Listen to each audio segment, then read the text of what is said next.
So, Dennis, welcome to the deep dive. It's a pleasure to have you on. Thank you for taking time out of your day. Thank you for having me, Jeremy. No problem.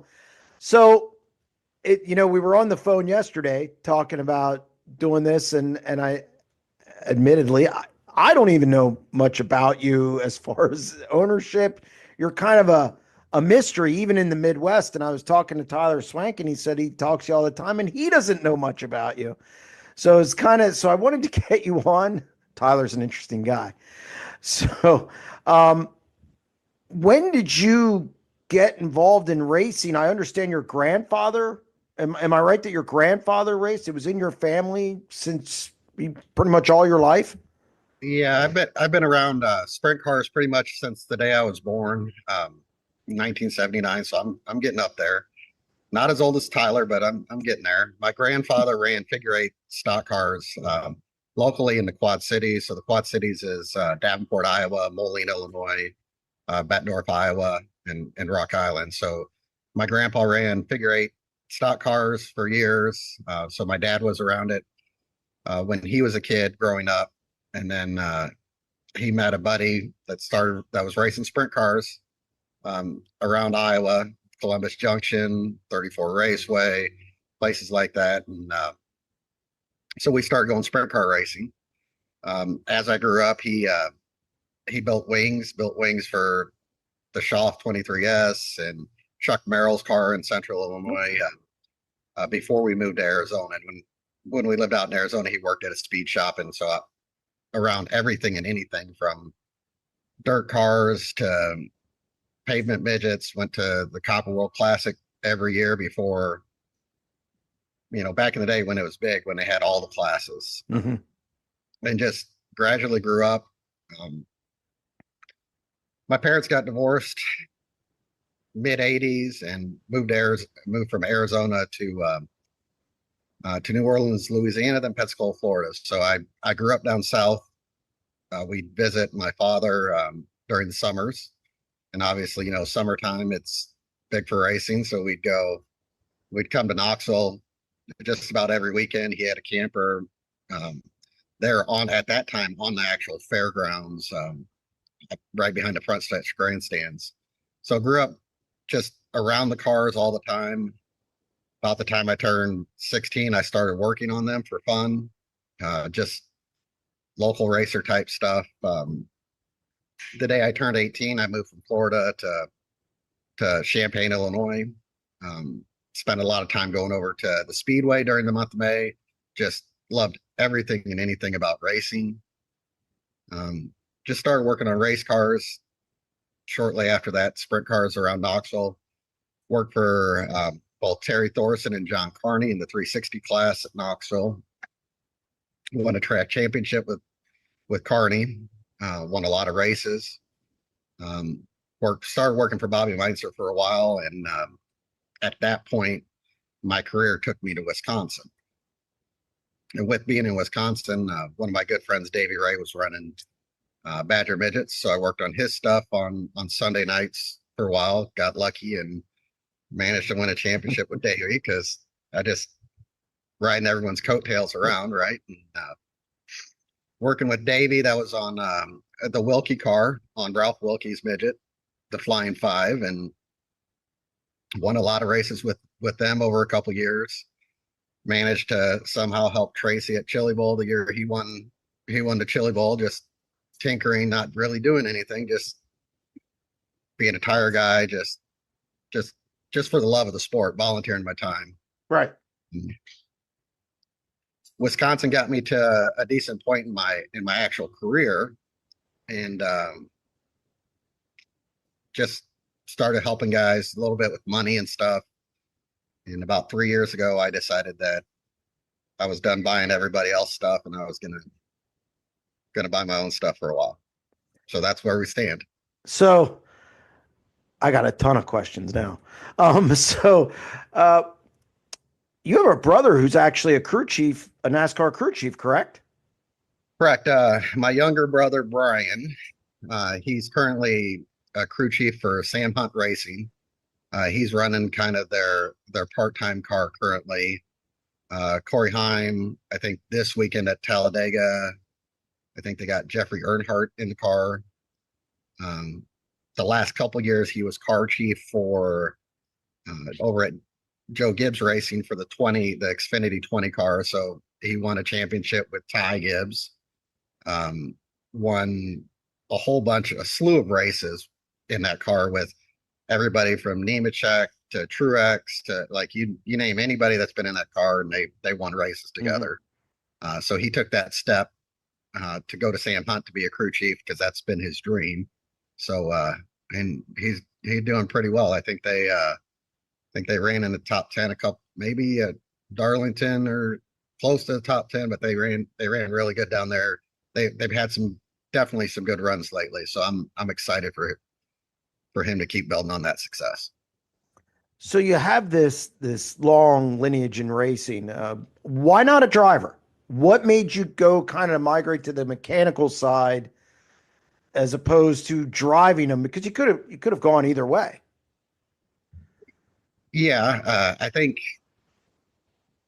it's difficult to say, but I feel that everybody thinks that they can drive a race car. Mm-hmm. There's not many people that find the challenge and making them go in circles, and that's what I find challenging, and that's what I like doing. Well, and right now this sport needs that probably more than they need drivers. Probably right. So, which I'm sure we'll get into later. But you get into ownership. Why? I mean, that's expensive. I mean, I always ask every owner. I mean, you could buy a boat. You could. I mean, it's expensive. It's not exactly a money making venture. What made you? I mean, really want to get into the ownership side because that's a tough deal. You're dealing with drivers. You're dealing. I mean, I'm assuming you work on it. But you're dealing with a lot of personalities, a lot of moving parts, drivers, a lot of headaches. Yeah, it is expensive, that's for sure. My Yeah, wife continues to ask me where her beach house is. Um, Someday, Betty, someday. there Um, you go. I think it really started.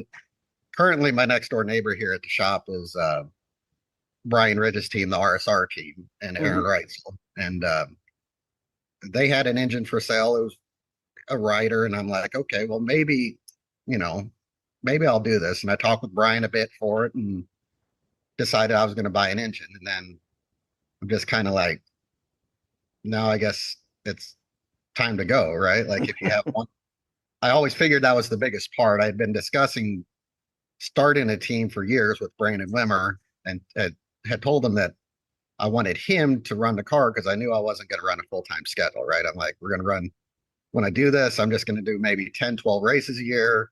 He would fit in that. He's definitely got talent. He knows a lot. And so I bought an engine and I sent him a photo, and he's like, he couldn't believe I did it. And we just started. He made some introductions from manufacturers. Dan over at Maxim to get me some cars built and everything. And we just started working on it. We built the first set of cars in Indiana at Brandon's shop. We didn't have any tools. We didn't have a trailer. We didn't have a truck, right? Like it was everything. And we just started it, and we ran one race. And the second week, we actually broke a wrist pin in the engine and obliterated it. Nice And that introduction. yeah, it was pretty rough, right? 30 laps in, and that's where we're at. And luckily, I was able to meet Al Parker, and he got me set up on getting it rebuilt. It was a time when we couldn't get blocks, right? You couldn't get parts, and everybody else is just, if something like that happened to your only engine, you were out for months. Al had a block. He got me set up, got me going. Again, I think we're out maybe 5 weeks, but sitting out 5 weeks, I kind of got that itch. So I bought a 360 also, right? We just started, just started working towards things and building new cars, and it has exponentially expanded to probably it's slightly out of control, I would say. Maybe. As my full-time shop guys are looking at me. And your wife. Yeah, well, she's not here currently. I'm sure when she watches this, she'll agree. You don't let her go to the shop, I'm assuming. She yeah, she does come to the shop. She actually gets to write a lot of the checks for me because I travel for work. So she knows what's being spent. Doesn't mean she likes it, but she knows. Good luck with all that. So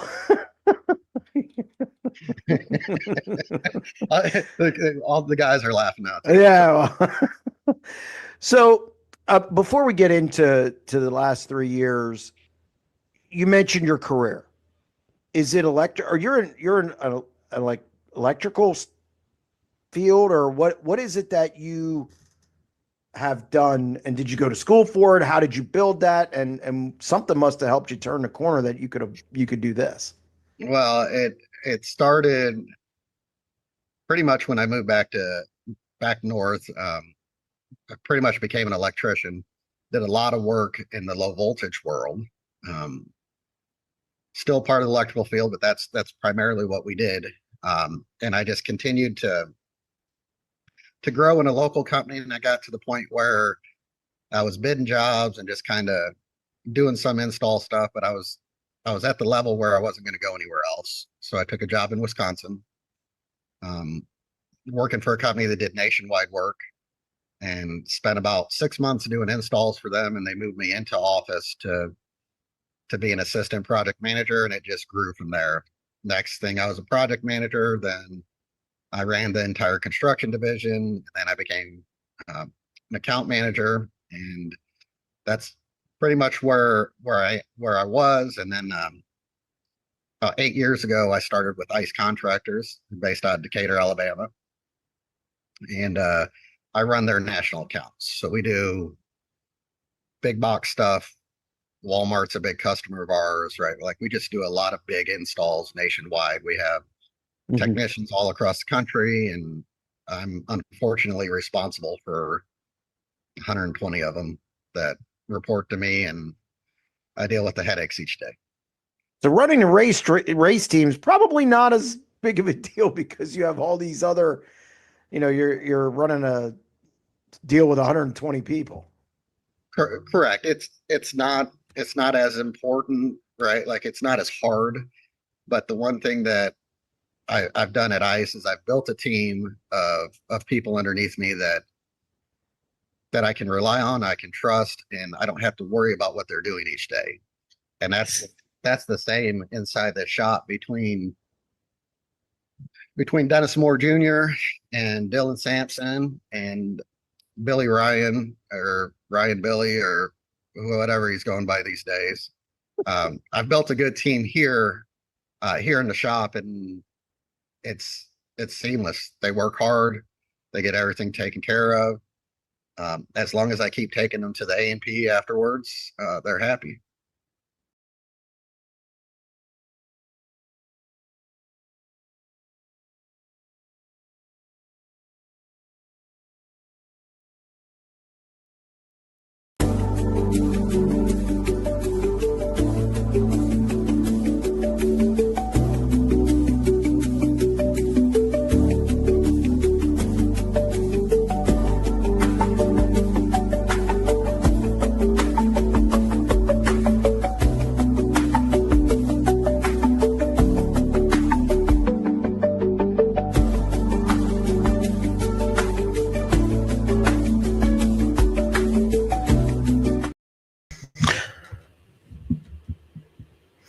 Welcome to another edition of the SprintCarUnlimited.com live show. Thank you to everybody who's tuning in, and anybody who asks questions via the chat or calls in. A lot of little tidbits over the last week, and anything you got, we'll try and answer. So we're going to jump right in and get started. What happened with Team DGRD and Caleb Johnson? And a follow-up, who do you think would be good fit for the now vacant seat. Obviously it's a personal thing for him. I will say it's just a change of life thing. Nothing with family or anything like that. Just a change of life thing, and it's something unforeseen. So just had to change his plans a little bit. Caleb Johnson obviously expected a big schedule. I think he's now doing this for a living. Not 100% sure, but I think he is. So he's looking for a bigger schedule, and that was no longer the case there. We'll see if who gets in the car. As for who it will be, I think that's up in the air. I think it'd be a really good opportunity for somebody in the Midwest, maybe somebody who's younger, up and coming. I'm sure Dennis is getting a lot of calls because that's usually what happens when there's an open seat. So as for who it would be or who I think would be the best fit, it depends on their situation.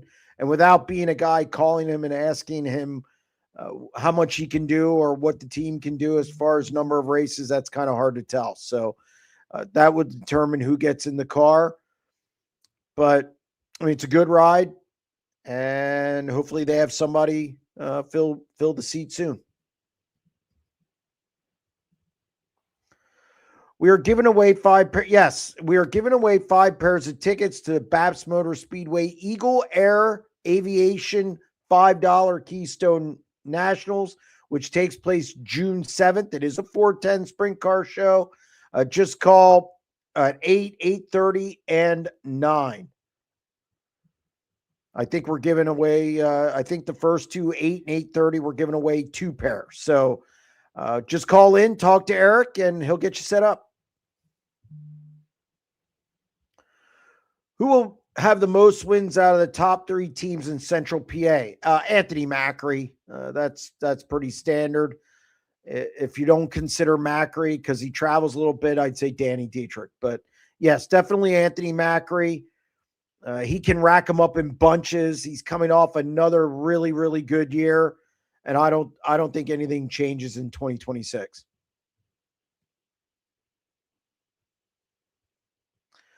How much snow did you get? 10 to 12 inches where I'm at. And of course you had drifting and then the plows always never seems to work out with them when they plow your father's driveway shut. So it was quite the shoveling experience, but yeah, 10 to 12 and we'll see if there's any this weekend as well. Peck will not be in Florida this weekend. Correct. He pulled out today because of, roads getting down there, wanted to keep the team safe. I get the decision. So, yep, he will not be down there. Still should be a pretty good field, though.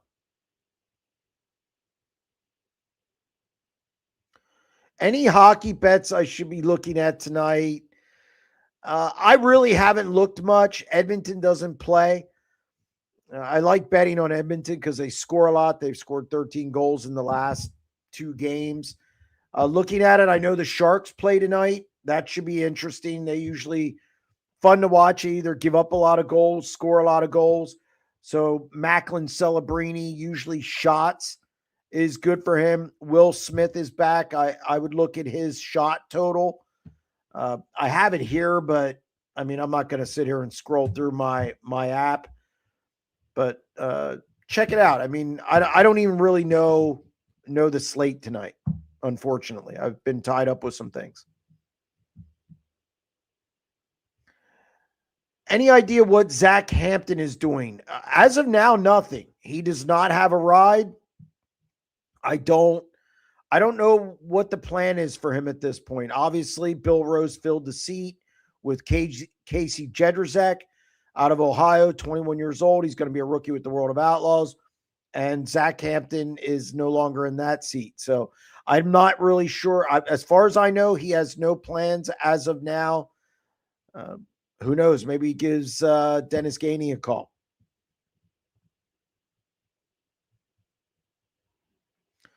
Will Rico Aber win a crown jewel in 2026? That would have to be Kings Royal Knoxville Nationals or Williams Grove National Open. I think he wins a major, not a crown jewel this year. Watch out in 2027. That's when I think he breaks through.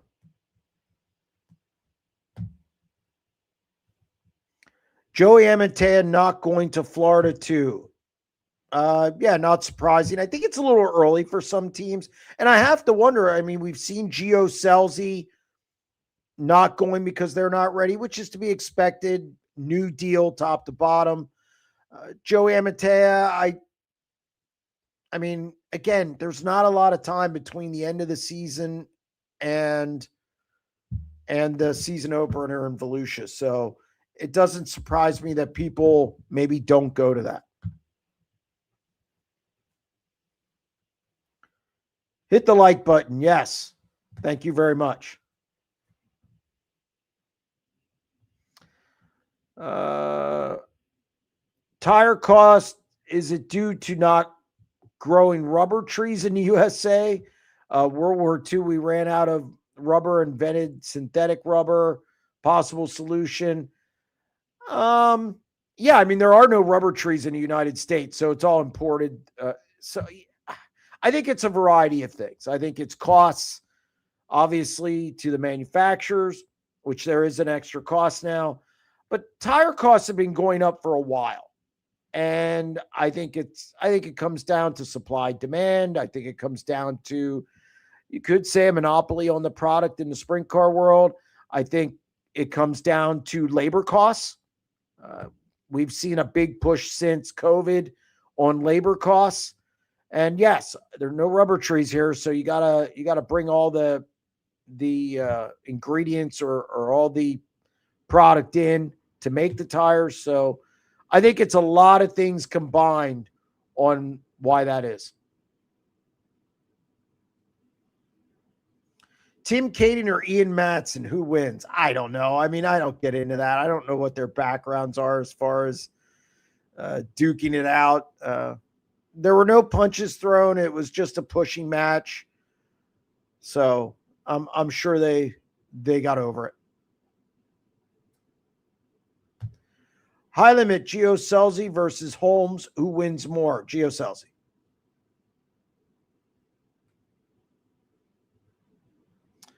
Why are so many people complaining about PA Posse streaming charging by the event? It's still cheaper than going to the race.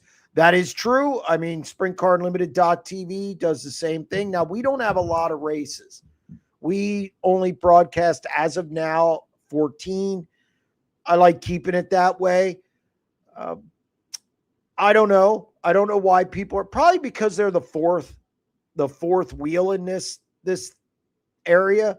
I mean, you have Flow, Dirt Vision, us.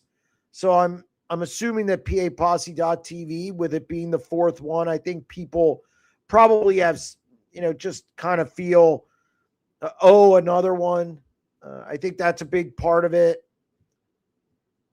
That's my guess. I mean, I have not talked to fans about it. I kind of tend to share, kind of shy away from that because I'm in the business. I mean, I'll be as honest as I can about it. I just think it's because they're the fourth different one, and they're the last one who's come along. So I think that's a big part of it. I think people do need to understand, and it's no different than what I've told people, is with our deal is we directly revenue share with the track. Now, I do not know what PAPosse.tv does. I'm not part of that. But we directly share revenue with the track, and so they get their fair share. That's why we do it per event. Going to a subscription base, I just don't think that works. It works for the fans, but it doesn't really work for the tracks as much. And because of that, tracks got to be around. There's no racing if there's no racetracks. So the track's got to make a buck.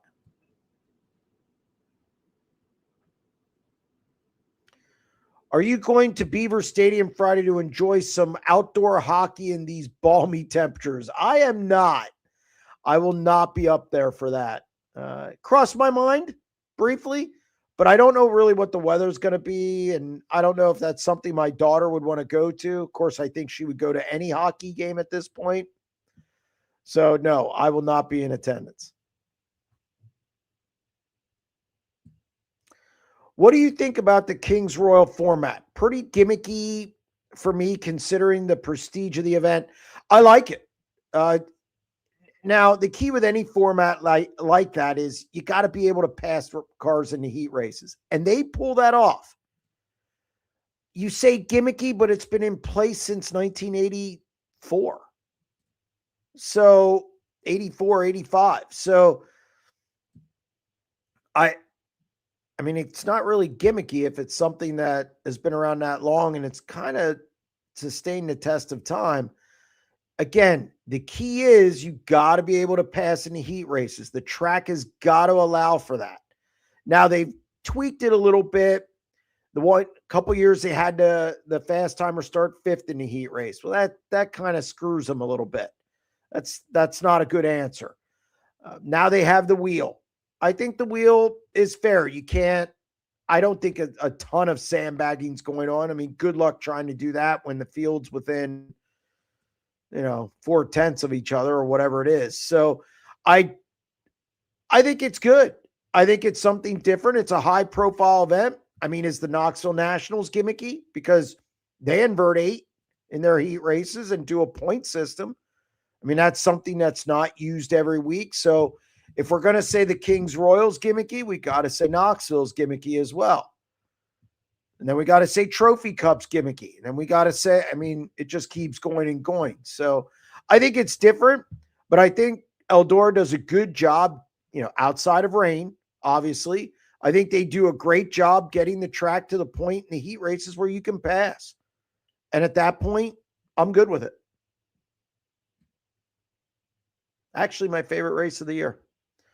Hopefully this North Pole weather goes away before February 28th opener at Lincoln. Yeah, I was talking to somebody today about that. Just, man, I think there's going to be some frost in this ground for a while. I didn't look at the long range, but I know the rest of this week, it's cold here. So we're going to at some point have to get a stretch of 50-degree weather to melt all this snow and thaw out the ground to be able to race. This is a year I think starting on time is going to be difficult, especially if we get more this weekend.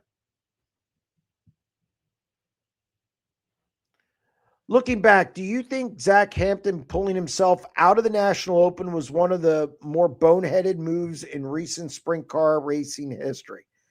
I've seen a lot of boneheaded moves in 40 years. So I don't know if it's the most boneheaded. I don't think it helped his cause. And he apologized for it. Not that I don't know if that means anything or not, but I don't think it resonated well with Bill Rose. I don't think it definitely didn't with fans when it got around what happened. So it wasn't good. It just wasn't a good look. I think he knows that. Again, he apologized for it. Now, again, it's up to fans whether they accept that or car owners if they accept that or are okay with it. So I don't know how much it's hurt him, but it couldn't have been good, and it was a bad look. Certainly a bad look. Is Danny Dietrich running a 360 this week in Florida? I don't think so. I could be wrong. I haven't heard anything about that, and he hasn't put out his schedule. Normally we see something by now. I'm kind of thinking he doesn't, but I don't know for sure. I have not seen anything if he's running a 360 or not.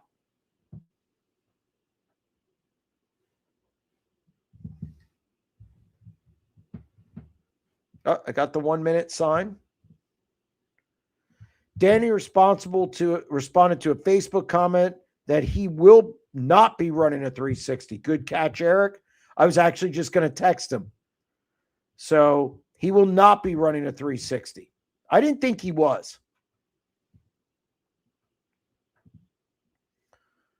Could ASCS at Volusia move up the starting time for Saturday due to Unreasonably cold temperatures at the track. I don't know. I heard 29 degrees. Ryan Hand and I were doing the podcast today, and cold in Florida. If 29 in Florida feels like 10 below here because they're down at sea level, it just is a different kind of cold. And I don't know if they can run it all, but maybe they move it up. I don't know what the temperature is supposed to be during the day. Just don't know if they do that for 360s and run an afternoon show. That's dicey.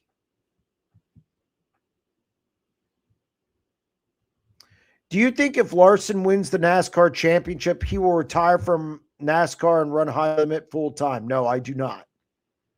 I think we have some years before anything like that would happen.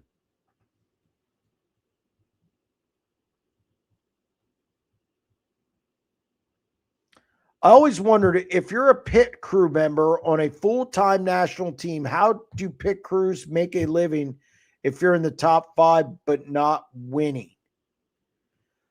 They get paid a salary.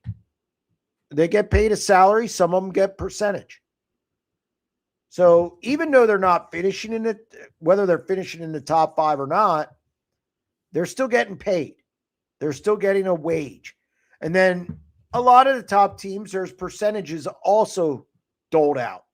Now, obviously, the crew chief is going to get the bigger percentage on the crew, but then you get bonuses. Let's say they win the Knoxville Nationals, or say they win an Outlaws show or a high limit show. They might get bonuses, whether it's from the driver or the owner. Some of them do really well. You'd be surprised, but they still get a wage.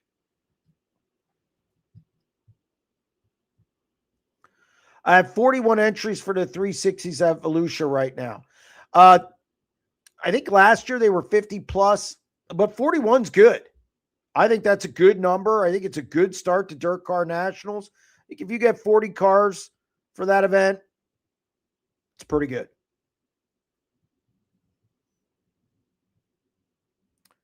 Who will be the High Limit Series sponsor? I'm not really sure. There's a lot of speculation. Of course, everybody wants to say Chili's. I'm not 100% sure that's the direction it's going to go. I wouldn't be surprised if it was Roto-Rooter. Not saying it will. It's just, again, it's a guess. They've kept that pretty tight-lipped, and I think maybe it's still being negotiated. They don't start till March in Vegas, so you really don't have to officially roll anything out till probably that week.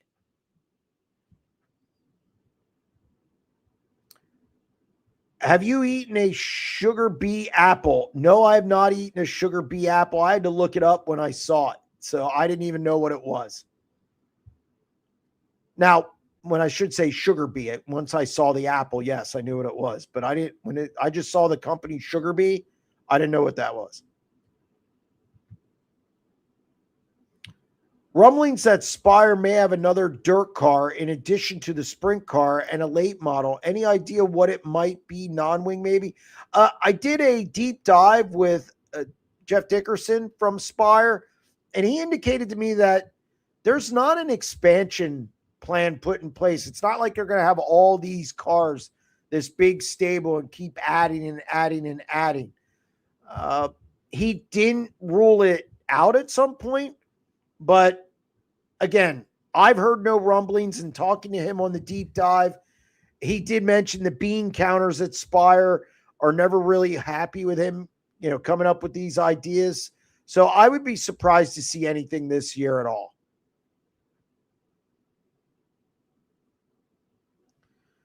Just here for the weekly merch update. I did talk to somebody last week, and it was over design. I sent them a kind of what I wanted as a design, and they're mocking it up. So we're moving forward slowly but sure.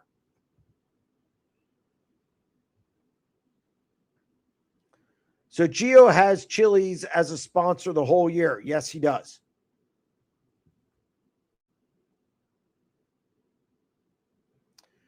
Has Eldora done anything with the track surface this year as a result of the bad wrecks last year? I was told they were working on that. at some point after the race. It didn't take him long.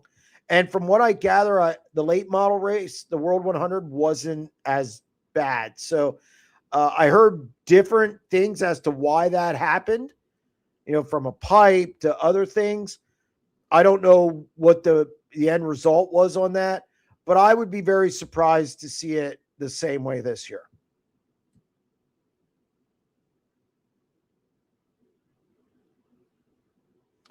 Did you watch the Classic, and what did you think? I did watch the Classic. Looked like a good event.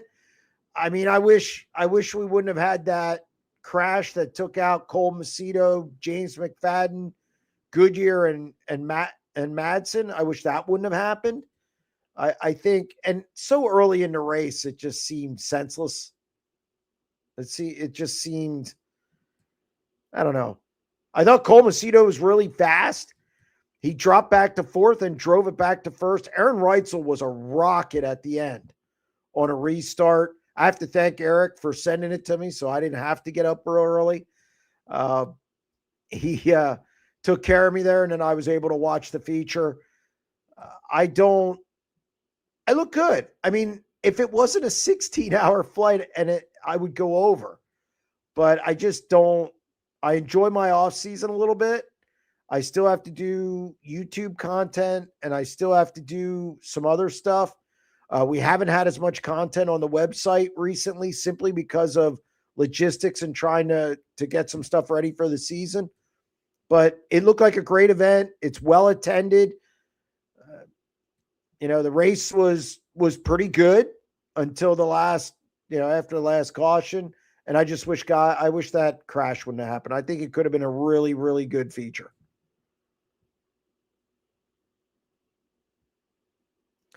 Is Robert Ballou racing in Florida? I'm not sure if he's racing in Florida. That I don't know. I heard he's back, and I heard he's going to be, everything's okay, ready to go. So, but otherwise, I'm not sure. And we thought Gio Selzy was going down there, and now he's not. How many cars are you expecting for the Dirt Car Nationals? 45. 45. You won't see Rico. You won't see Gio. I was surprised about Rico a little bit. So I think that takes 2 away that maybe we kind of expected. Chase Dietz is going down, though. So I think that adds something. I'd say 45, 47, something like that, in that range. It should be a good field. Ballou will be in Florida. There you go. That's what I heard. I just wasn't sure confirmed. So thank you. What's the betting line on Glenn Stires winning in Volusia? As far as what car? Sprint car? None. Probably 1 in 15,000. In a modified, it's higher, it's better, but sprint car, no way. Any updates on more teams running the PA Posse series? Whitall, Hamaker. I expect Wagaman, Freddie Raymer.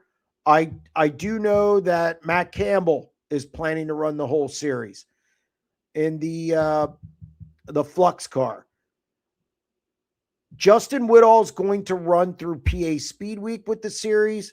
He's going to reevaluate then and make a decision. I think Lance DeWeese could run the bulk of the series. It's going to really depend on rain. I think if the rainouts are strategic, they could get a lot of cars to run. If they don't get a lot of rain and they don't lose shows, it's going to cut that down. If they're down to 25 shows, I think you could see a lot of guys run it. But if you don't, then your smaller teams are going to bow out. So I think it's up in the air, but definitely a Troy Wagaman. I expect Freddie Raymer. Whitall the first, I guess what you would call the first half through Speed Week. Matt Campbell's going to run it. I expect Lance DeWeese is kicking it around, I think, in the 8 car. I talked to him out at PRI, and he was kind of looking at it and where things fall. And you get 3 mulligans, which I don't like that, because if you need 3 mulligans, then your series is too long. You're big. And I don't believe in getting rid of your worst finishes. It's where you finished. I am not a mulligan guy. If you race, it counts. That's it. So I think right now you're looking at 5 or 6. I was watching the 06 Knoxville Nationals today and watched Brian Brown versus Danny Lasowski. Have there been any other on-track family incidents like this one? Andy Hillenberg and Stevie Smith, that was through marriage. That was an on-track incident back in the day. I don't remember any brothers getting into it. I don't recall. I mean, obviously it's a long time, but that's probably it that I can think of off the top of my head. Larson's NASCAR contract is about to expire. He's going to get paid big time. Yeah. I mean, yeah, he's definitely going to the bank, and they're going to keep him. I mean, you're not getting rid of the guy. And I just don't see him in a full-time sprint car until after that next contract. That's the one where I think he can really put his foot in the cash register big time with this next deal. And I think then maybe after that, you could see him go full-time. We'll see.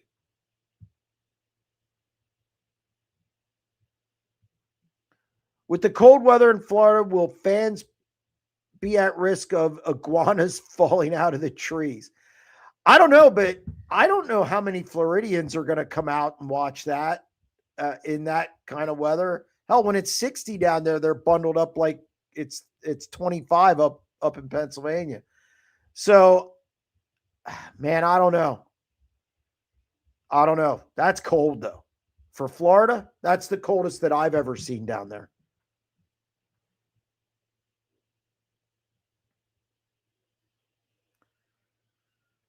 All right. Pete on line 1, you're our first call tonight. Pete, how are you? Oh, I'm staring at my driveway looking at about a foot of snow, wishing somebody could come shovel it. I put in my time, or I'd help out. Well, I was calling for advice. I think you're probably the expert. This is about the second time my whole life I've seen this amount of snow. 1996, there was a big one here in Central PA. That might have been 2 feet. Yeah. I remember shoveling that. So it's good exercise for me. In 2010, we had, 10 inches or a foot. And then Saturday night, we got, 8 or 10 inches. And that's as much as I want to deal with. It ain't worth a damn. You might get more this weekend. We'll have to wait and see. Y'all might, or we might. Well, where you at? I'm in Tulsa. Oh, yeah, we might get more this weekend. You won't, but we might. Well, they're talking like we might too. So I thought you might have known something I didn't, and I was going to lose it. No. But so do we see any surprises when we come out of Florida after this first little stretch here? Is there going to be anything we should be looking out for? I think from a series standpoint, meaning the World of Outlaws, I expect kind of the same status quo. I mean, look, gravel's really good there. I expect the same. Carson Macedo, a couple years ago, he was really bad. He was better last year. I think Buddy Kofoid's going to, as long as his health is okay, I think Buddy Kofoid's going to come out of the Dirt Car Nationals better than he has in the past. I think he was 100 points. I think so too. Yeah, I think he was 100 points or some number like that out last year. It was not a good run. I also think Sheldon Haudenschild will have a good Dirt Car Nationals. I know people really haven't heard much, and so he's kind of out of the news cycle.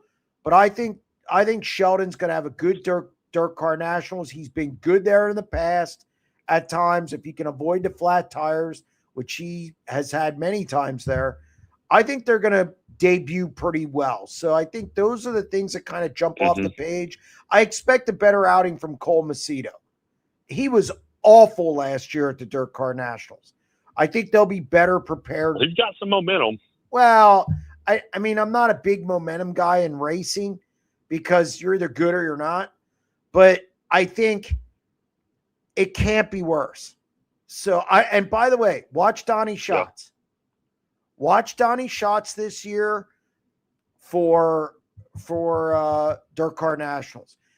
You know, I was talking Ryan Hand, who we do that podcast for the website. He talked about how the surface has been different. And if you watch the late model races, it dried out a little more. And if we get 45, 50 cars for Dirt Car Nationals and it isn't like bitter cold where it stays quick, and that track dries out, watch Donnie Schatz. I think you could see some good runs out of him next week. But that's kind of what jumps off the page to me right now and what to look for as far as maybe we come out at Dirt Car Nationals going, better than we thought. Was anything ever released on what was wrong with Buddy? No. Oh. It's been pretty close to the vest. Yeah. Well, hopefully he's back, at least close to 100%, if not 100. Just kind of an odd deal, it seemed like. It is an odd deal, and I know people want to know. I mean, for me, there's a little bit of a HIPAA deal. You can't really just report somebody's health. HIPAA kind of certainly. It's a slippery slope, but from everything I heard, he's going to be okay. So what that means? Yeah. Well, if they wanted everyone to know, they'd have told us. So there's that too. So. But I expect to see him down there, and we'll see how he does. Yeah, I thought your conversation with Sunshine was awesome. Thank you. I like him, and it seems like he's definitely seems like he's chomping at the bit to go. Yeah. And I don't know, what was your impression? Is he think he's going to be the full 100% like it sounded, or what? I think he's going to win this weekend in a 360. Yeah.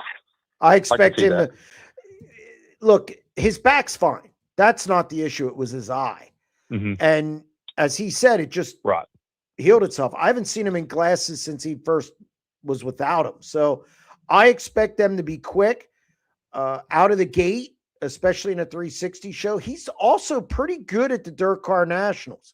He's pretty good at Volusia, surprisingly so. And right out of the gate, he's always been good there. So I expect some good performances out of him. I'm not saying he's going to win, next week when the Outlaws roll into town. That's a stacked field. Mm-hmm. But I think he wins this weekend in his first three shows. Yeah. I thought he had an interesting take when you asked him about, his first time back at Eldora. Would he be nervous? Was it scary or what? And he mentioned Reitzel going in there and winning. It was like that was really, more than anything, it was kind of a confidence boost. Like you can come back from what bit you and then go back and win again. I thought that was an interesting take. It wasn't what I would have expected him to say, I guess is what I'm getting at. Yeah, that kind of surprised me as well. But here's the thing with Tyler. He has so much success at Eldora. He has a ton of laps at Eldora. And I think seeing that probably was a weight off his shoulder just from the standpoint of, I can do that too. It's not a big deal. So yeah, it was insightful. I didn't expect that answer. And that's one of the reasons I like doing the deep dive. You never know what you're going to hear. And hopefully we can get the guy we're after this week and keep rolling with that. Who are you after this week? I don't like to say beforehand. Can't say yet. Yeah, no. If I get him, I'll Okay. definitely. Well, it must be good if you're hoping we can get him. it's somebody interesting who I wanted to talk to. So it's always a moving target. Okay. It's always a moving target. Guys are getting ready for the season, and you start calling people, and if you go down the line to your fifth guy, well, then you're short on time to get it done. So I'm hoping this guy will do it. I sent him a text earlier today, and I didn't hear anything back yet, so we're still trying to get him. All right. Well, we'll wait and see. Jeremy, thanks for taking my call. Have a good week, man. I'm going to try to pick myself out of the snow hole. All right, Pete. Thank you very much, and good luck. Thanks, man. See ya. Yep. All right, we got it. We have our first winner of the two $5 tickets to the Eagle Air Aviation $5 Keystone Nationals. Whoa, that's a long name. So congrats to them. It's Jeff and Steve. We had a pair of winners. They each get 2 tickets. You will get those tickets. We'll get your names and your addresses over to Colton Gauss at Babs Motor Speedway, and then he will send out your tickets. Any news on Emerson Axum series choices? Not yet. I expect World of Outlaws. That's what everybody's saying. So everybody I talk to behind the scenes, they're saying World of Outlaws. Still the crew member thing. That's what needs to be filled. That's the hang up. I don't know if they got somebody yet or not, but supposedly Emerson Axum's going World of Outlaws racing, and I don't even know if he'll declare before Volusia. He might be waiting till after Volusia. We'll have to wait and see. Your thoughts on Johnson, Lunstra, or Johnson, Forbrook? I mean, it makes sense. Forbrook, I don't know what the status is of his health, so I don't know how much he can race. Lunstra would make more sense because I think he'll race more. But that's the hard part in the Midwest. If Caleb Johnson's looking for more races, he might have to go outside that region to get them. I just don't know if the available cars in the Midwest are full-time every week cars. So I don't know if Lunstra is or Forbrook. I mean, I think the pairings, especially Forbrook, I think Forbrook's one of the best mechanics in the country. And I mean, his resume speaks for itself. But I just don't know if they can run, either of those teams can run enough races for Caleb Johnson.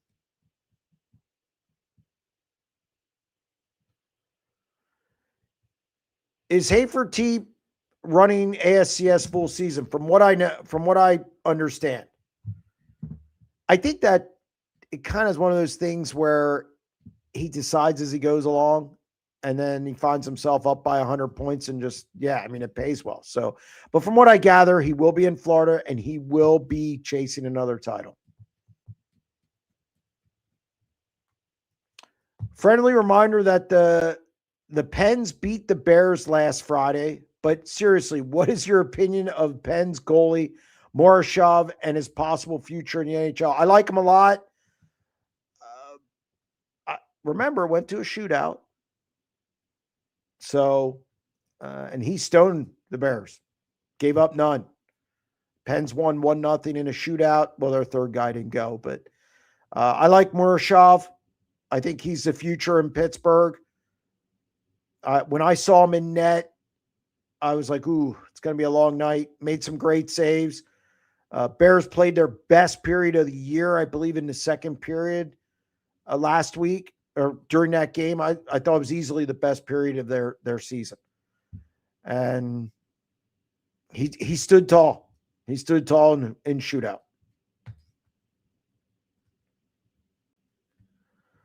Thoughts on the Outlaws visiting Ventura? My concern about the whole California, look, it's I know everybody likes the bull rings and everybody's looking forward to that race. I've had 2 people call and tell me, they can't wait.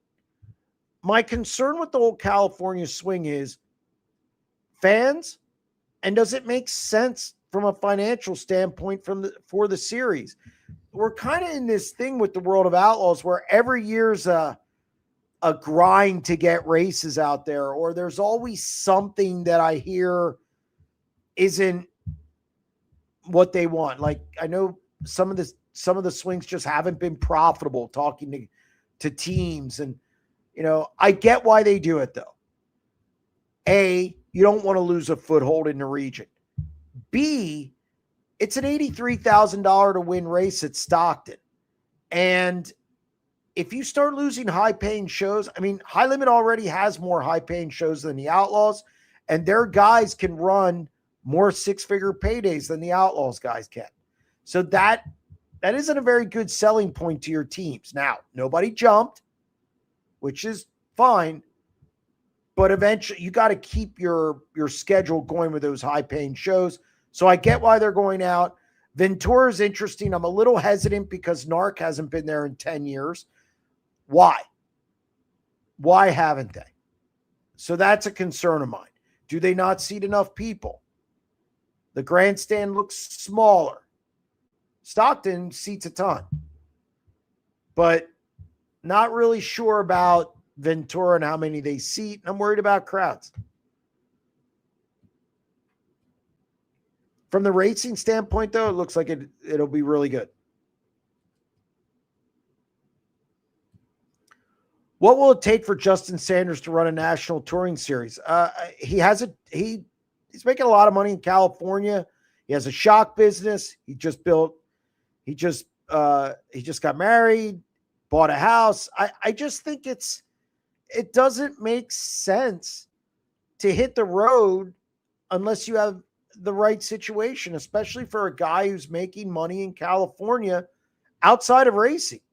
And when I say outside of racing, I mean outside of the cockpit. He does shocks. He just does a lot of different things. And it's got to make sense. It's got to make sense. I just think right now, for him to run a national series, it just doesn't make good financial sense. Caleb Henry has committed to the All-Stars for this year. Who is, in your opinion, will challenge him for the championship? No one. No one. Unless Cap Henry runs it, which he didn't run it last year. Why would he run it this year? I think Caleb Henry's easily the favorite. Trying to think of somebody who would beat him over the All-Star season, and I just can't think of anyone. Thanks for tickets, Jeremy and Colton. Be careful what you say about the last name. It ends in a vowel. Let's go Flyers and Logan Rumsey. Hey, I'm sorry. I didn't want to butcher it. I just didn't want to butcher it. And it's really small on my screen, so I just let it go. But no, I appreciate you calling in and getting those tickets. Colton Gauss and Bass Motor Speedway doing a great job with some of their promotions this season, and I'm glad I'm able to help them out and give some tickets away on the show.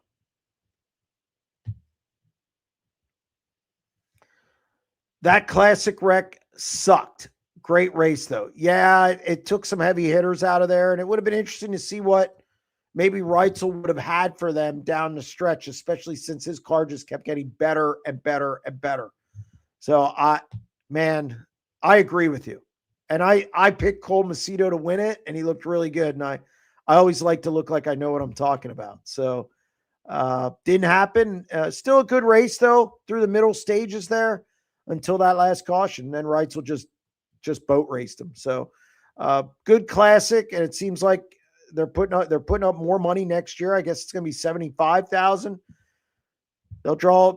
They might start drawing more Americans over there, depending on if there's rides available and if guys can fit it into their schedule. Who is running? Wow. Okay. Who is running?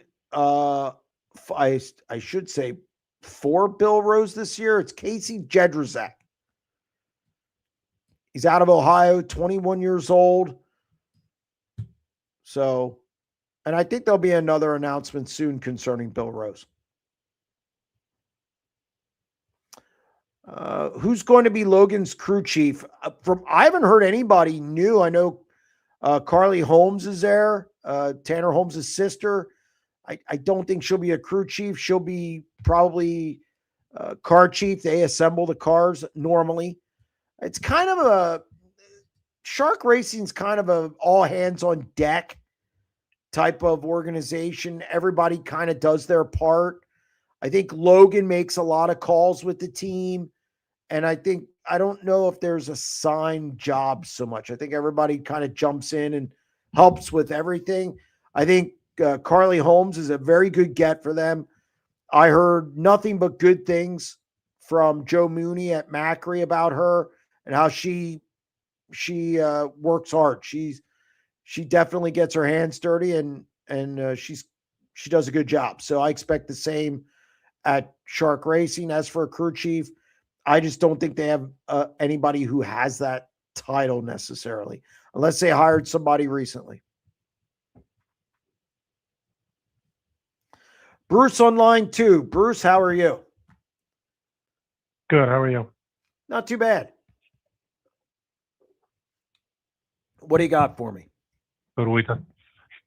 I had heard that Dale Blaney had announced that they were going to race Port Royal. I was wondering if he specified any dates that he was going to race there and what car.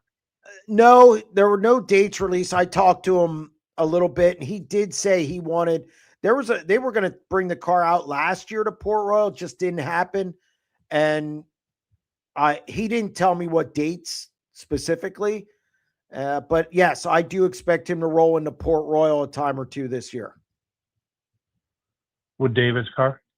I've heard they want to take Dave's car there. Oh, all right. Thank you. Yep, no problem, Bruce. Yep. All right. Can we get no work area merch too? I'm not doing novelty shirts, man. I'm just not. Everybody knows how I feel about the work area. I like what USAC's doing. USAC has a new work area rule, and it's restrictive. You can only go to the work area once. If you take a provisional, you can't go to the work area. I like that. They get rid of the whole thing, but that's a start. It could make my 90 at 9 tomorrow. Just saying. Brad on line 3. Brad, how are you? Hey, how are you? I'm doing okay. How are you? I'm doing good. I talked to you a little while ago, maybe a couple months ago. I'm doing good. Listen, I haven't heard much about Sheldon. Yeah, I think that's on purpose. I think that they just want to go into the season, no release. He's going to be with KCP Racing. Kyle Ripper's going to be his crew chief, the same crew chief he had at the 17. And I think they're just going to go into the season and let it rip, so to speak. I don't think they're doing a release. I don't think they feel they need to. But from everything I understand, everything's a full go for the 2026 season with the World of Outlaws.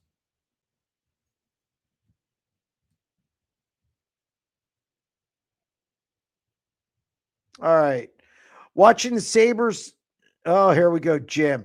Watching the Sabres next week, we finally get something to talk about. I don't know. We could talk about the bad hire by the Buffalo Bills. That would be good.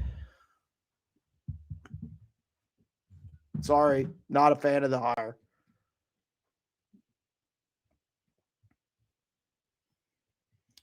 Who from the PA Posse's running in Volusia? Anthony Macri, Chase Dietz. I don't know if Danny's going or not. Danny will probably go down because he uses that vacation too. So I could see Danny down there. TJ Stutz, I could see him down there. Don't know if Dylan Norris is going down there. I've heard of some rumblings of other guys going down, but those 4 are pretty much, I almost guarantee they'll be down there unless something changes. But that's who I expect. The Kreitz car will not be down there this year. So what do you think Axum and the 27 will do? Start with Wu and see where they are in points. And if way behind already, go ahead and commit to high limit. Look, I think it comes down to crew members and having help. I don't necessarily believe it's where they're at. I think they'll run well at Volusia as well. I think they're going to commit to World of Outlaws. I don't think it matters.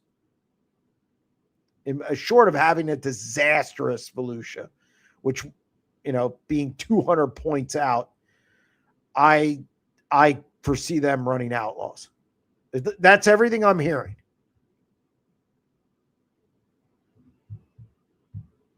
I have 44 10s so far for Volusia. No Larson, no Seabell, no Sweet. Corey Day will be there, was told. Thank you, Corey. I appreciate it. Yeah, I knew Seabell wouldn't be there. I didn't know about Larson. I didn't know what his schedule was.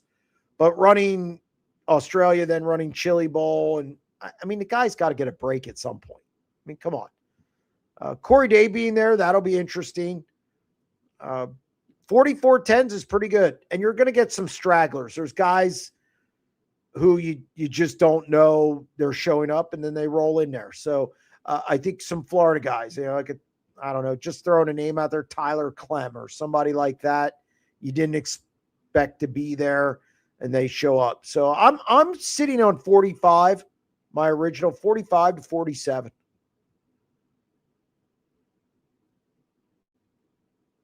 Jeremy, who has more national wins in 2026, Gio or Sheldon?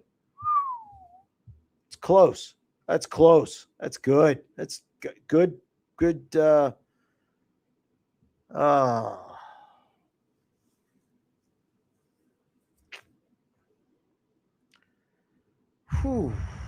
That's a tough one.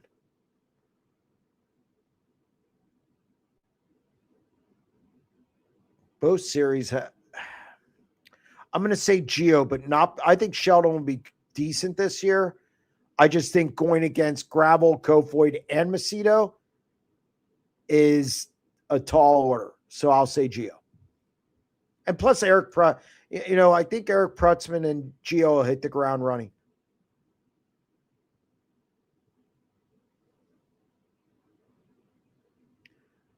Which is the greatest threat to local dirt tracks? Whining neighbors, housing developments, Copart, or data centers? All of the above. I'd say housing developments.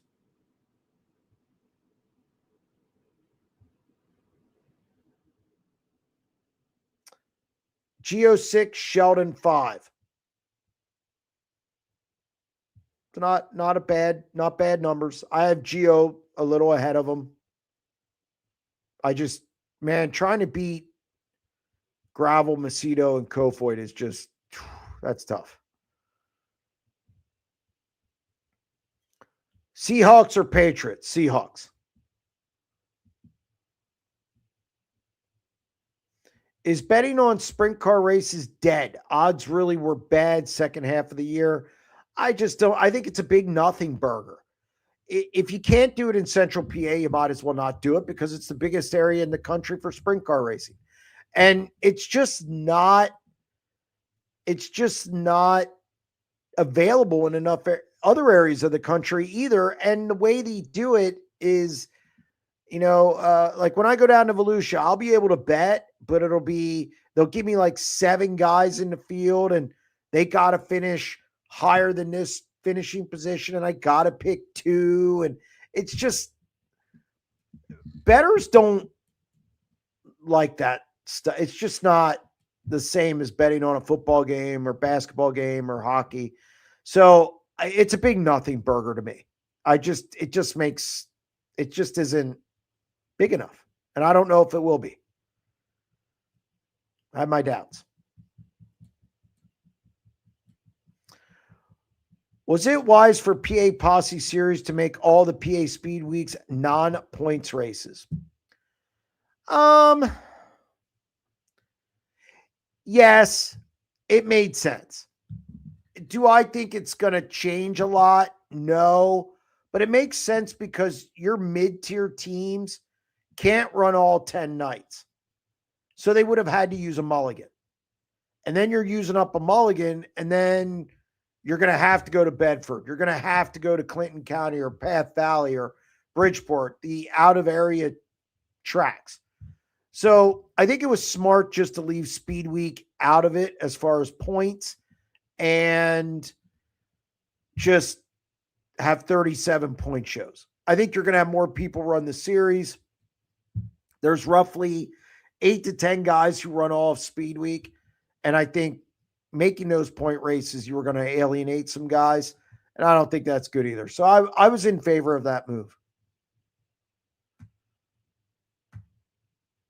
Hey, Jeremy, I tune in every week.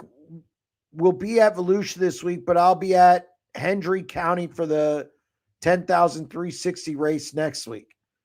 Okay. Sounds good. Yeah, good luck this weekend. Good luck next weekend. 10,000 to win at Hendry. You can't pass that up. It makes sense.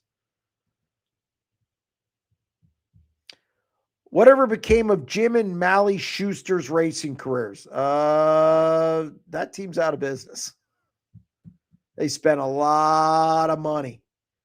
A lot of money. Just went away. Gone. Larson renews NASCAR for how many more years? Oh, I could see it going 5 at least. At least. So I could see 5. 3 to 5 sounds like the standard number. I would try and lock them up for 5, obviously. So I would say that 5. Are we going to see another Gravel Larson scuffle this season? No, I don't think so. I think that was a one-time deal. I think they'll race each other. I think they'll be in the mix for wins and stuff and have to race each other. But I don't see anything like last season at Eldora. I don't see that happening again.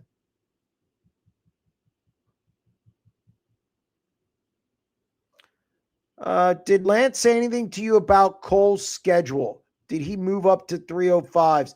I did hear about him running some 305 races, and I know the objects to get him moving up through. So I think they're in a good spot to do that, and I expect him to run 305s this year, and I wouldn't be surprised if he won one.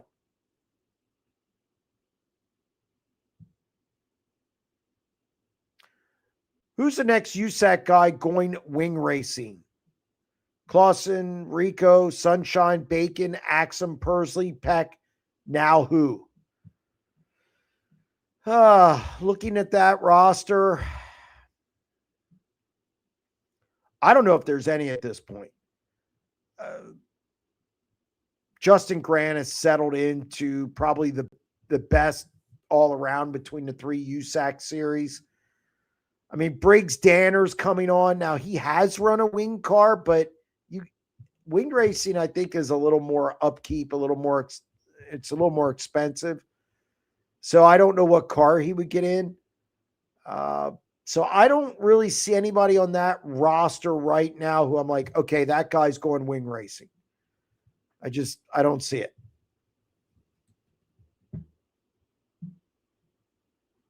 Like maybe a one-off or a few, but not full-time.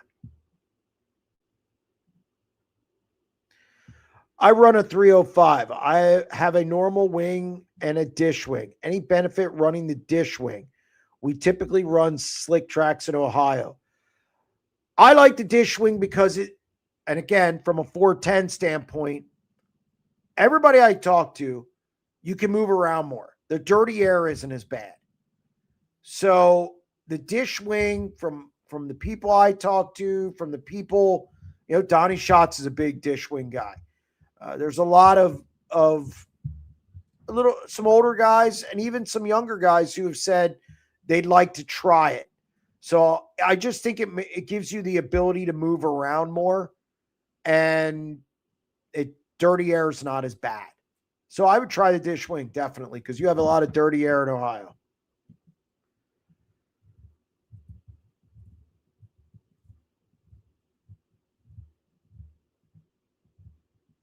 I really hope they can get the track right at Stockton. The Roth race deserves to be a success. Hey, look, it was good last year. Came down to the wire. Baston and Gravel put on a show. Again, had some incidents go on in that event as well up front.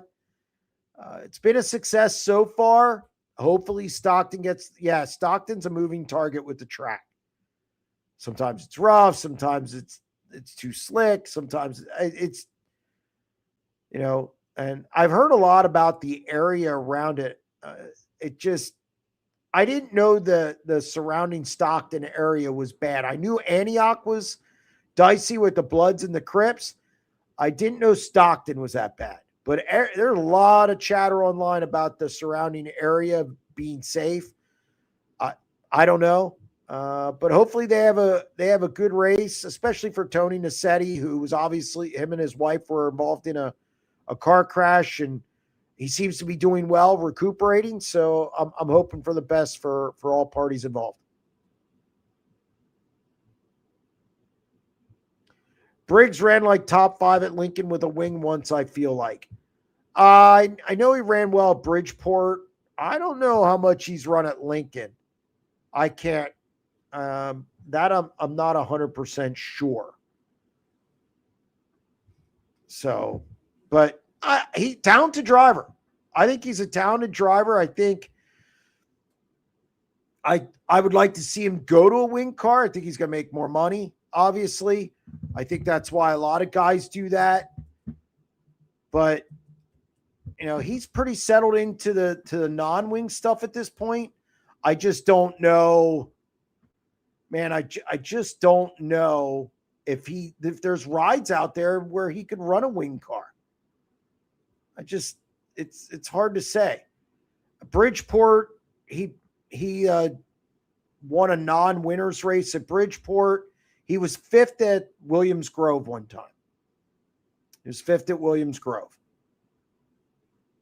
So as far as Lincoln, it was just checking. That's winged. Oh no, that's wingless. Let's see here. Briggs Danner. Hang on a second.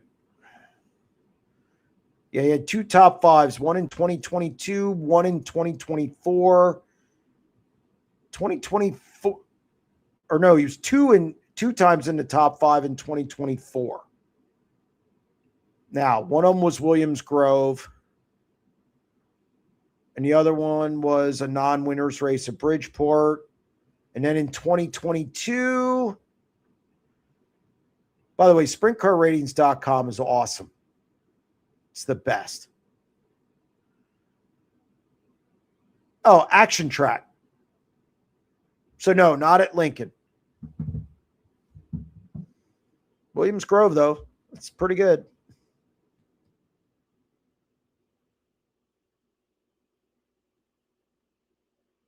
What else do we got? What's going on, Eric? He's giving me the Will online. AT Will, you're back. How you doing? I'm doing okay. How are you? I'm doing okay. I've been listening and watching. I have a question. Now, is it true in Pennsylvania that if you race 410s, you're not allowed to race 358s or 305s? Not that I know of. 305s. Okay. I think 305s, there's something that you can't race 305s, but 358s, I don't think there is because Derek Locke has run both. Okay, I guess I misunderstood. I thought there was a rule like if you moved up to 410s, you weren't allowed to go back down and race the other divisions. I don't think that that's a rule, but I know 305s.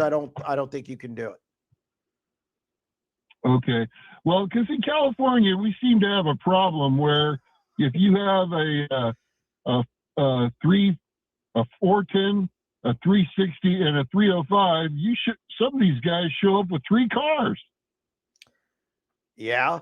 You know, and it's just, you know, to me, the 305s and the 350, 368s were basically divisions that were made for people to learn how to drive a sprint car before they move up and buy a 410. I don't disagree. Well, in California, 360s, I would disagree. 305s, yes. 360s in California, you can make the argument it's every bit as big as a 410 because there's so many 360. I mean, think about it. You have Placerville runs 360s regular. Marysville runs 360 regular. Hell, they let 360s run with 410s and give them a bonus. So I would say they're interchangeable in California as far as popularity and with the same guys running both. That is true. That is very true. My next comment is about Trophy Cup. Your thoughts on it being a 410 race now? I don't mind it. I mean, if you're gonna try and build 410 racing, you've got to have a more prestigious event. You got to make them 410 races. You got to make guys want to run 410s. Don't let 360s run for a bonus. That's stupid. But if you're trying to build 410 racing, then you got to make a commitment to it. And yes, it's going to make some people mad. But if you're trying to build the 410 division back up, you got to make a commitment to it and you got to follow through with it. And that means bigger races for the 410s. You can't have outside of High Limit, your most prestigious race in California being a 360 event if you're trying to build up the 410s. So I'm okay. I'm okay with that it. line. That line of talking makes sense. That makes more sense than what I was thinking. But you're right. They're trying to rebuild 410 racing on the West Coast, and you know your big races need to be 410 shows. I agree. Well, and sure, is the car count going to take a little bit of a hit? Probably, but it's not going to alter the format too much. You're still going to be able to invert in a heat race. You're still going to be able to invert in the features unless you get unless you get less than 24 cars, because Trophy Cup, with all due respect, had a lot of, I don't want to say junk, but it's not like they had 50 great 360s. You still had about 20 good 360s, maybe 25. Maybe half the field was really good. And then, so if you get 25 really good 410s, you know, I think you could still pull 35 cars for a 410 for the Trophy Cup, especially because it's on Halloween weekend and you might get some high limit guys out there. So we'll see how it pans out. But the bottom line is you got to make the jump to it if you're trying to build 410 racing. Okay. And lastly, Calistoga, why is it not on High Limit or World of Outlaw schedule? And Paris too, if we don't start getting big races at those racetracks, they're going to go away. Yeah, I mean, and there's probably people who want Calistoga to go away from the standpoint of the surrounding community. Obviously, there's been problems in the past. I think I believe there's still a TBA on the High Limit schedule that might fit Calistoga. As far as Paris, man, you can't charge $30 to park, $40 to park, and then charge $60 to get in. You just can't do that. I mean, it's just not going to work. So I think people avoid Paris because A, the racing hasn't been great when 410s were there, and B, it's expensive for fans to go there. So I don't know if Paris is a viable option anymore. As far as Calistoga, I haven't ruled that out from being on the schedule yet. Obviously the Outlaws, yes, it's out, but maybe it gets on the High Limit schedule. Yeah, and I have a comment about Stockton. Have you ever been there? No, I have not been there.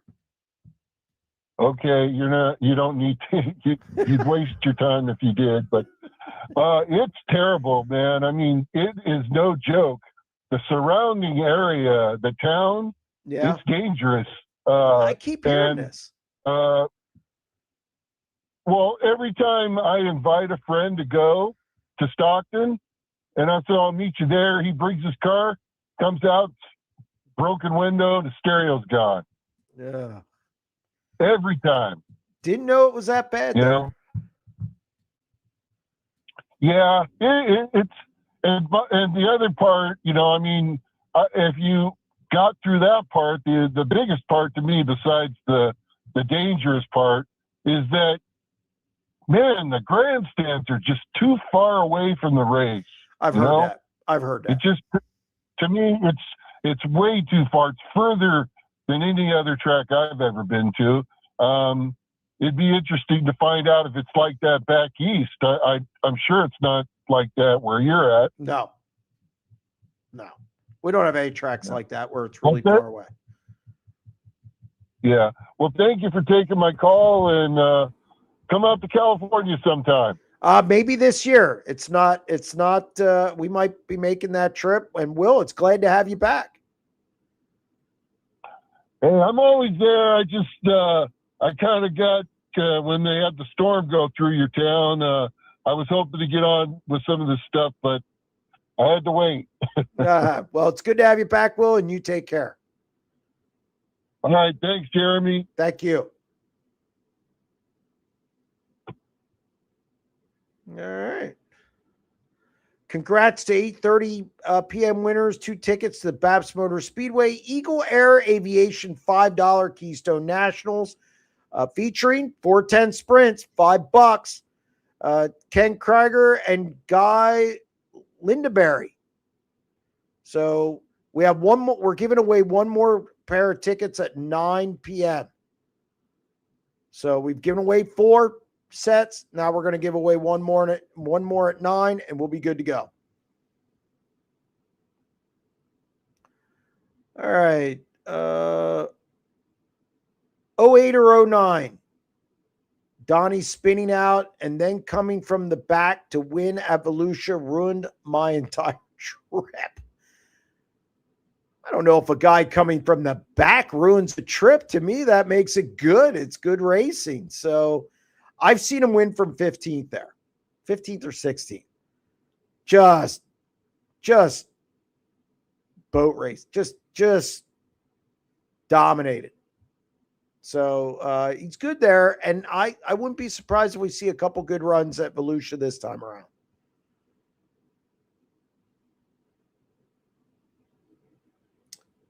Were you surprised by how TJ Stutz raced at Australia trip, not making too many features? No, not really. No, I wasn't surprised. I mean, I don't think he's ever been over there. Has he? I mean, that doesn't surprise me. I don't even know what car he was in. So was it a great car? I mean, it's a lot to ask to go over there and be that good, because especially when the Macedos are there, who travel all the time. Buddy was there, Reitzel was there, and then of course you got the Australian guys. Some of those guys are pretty good. I mean, Dwayne Kingshot, Jock Goodyear, they race really well there. Obviously, James McFadden, Kerry Madsen. So not surprising. Hit the like. Yeah, definitely hit the like button. Thank you very much. Appreciate it. Okay, the PA Sprint Series frowns upon drivers bumping up, for lack of a better word, which I can kind of see, but I think it deters young drivers taking opportunities. Maybe. Yeah, I mean, I've heard a lot of things about PASS. The PASS 305 series. So, I mean, nothing really surprises me.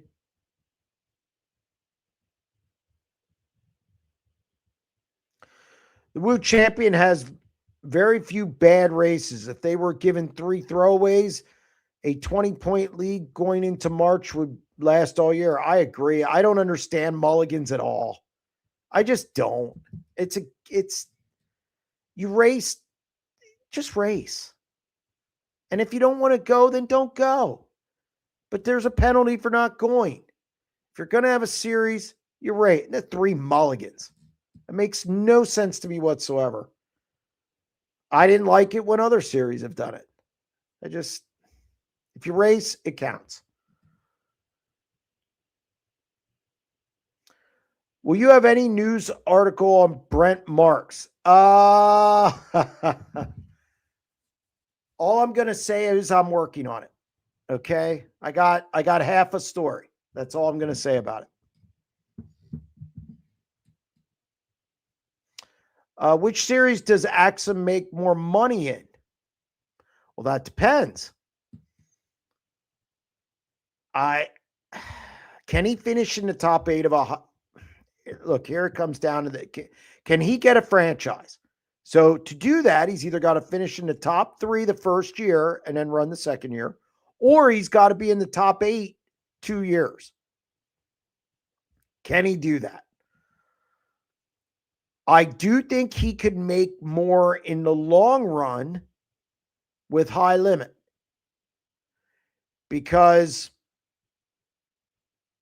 but either way, it's going to be tough, because with the Outlaws, you have Gravel, Kofoid, Carson Macedo, Logan Schuhart, Sheldon Hodenshield. Then you have Donnie Schatz in the CJB car. And then you start going down. You got Bill Baylog. You got Chris. You got guys who've been out there. Okay. I do think Emerson Axum would win Rookie of the Year with the Outlaws. I also believe he would win Rookie of the Year with High Limit. Do you want to race against 4 other guys in World of Outlaws, or do you want to race against Tanner Holmes in the boot car? The boot car probably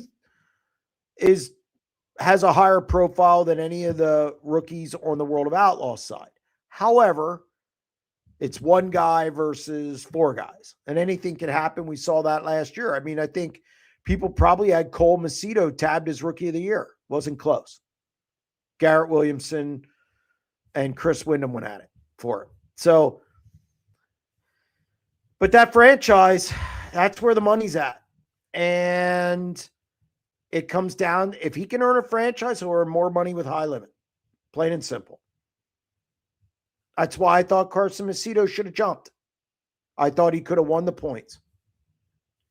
And then I think at that point, he's getting $600,000 on the 3rd year. He's not getting that with the World of Outlaws. No way. No way. So from a money standpoint, earnings-wise, because I do think there's kickbacks from sponsors to keep guys in certain spots. However, strictly earnings, I mean, that franchise pays well. So, but you got to perform, regardless of what series. I would like to see Jack Anderson get the 6K job on a reduced schedule. That I like that. He was impressive at the Knoxville Nationals. Yes, I was really, really impressed with Jack Anderson. I like that move.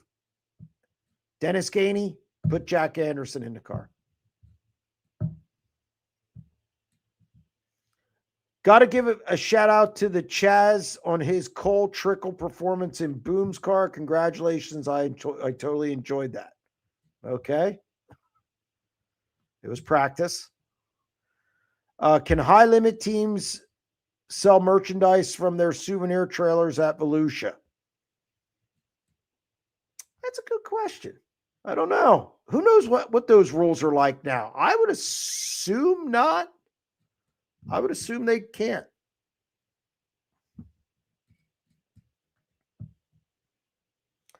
Icebreaker coming quick. Yes. But again, if you look outside in central Pennsylvania at this point, just go out and stand for 5 minutes. Man, it's going to be dicey. And again, we don't know what's coming this weekend. So cold. It's cold, man. We're only about 30 days away. So that's going to go in a hurry.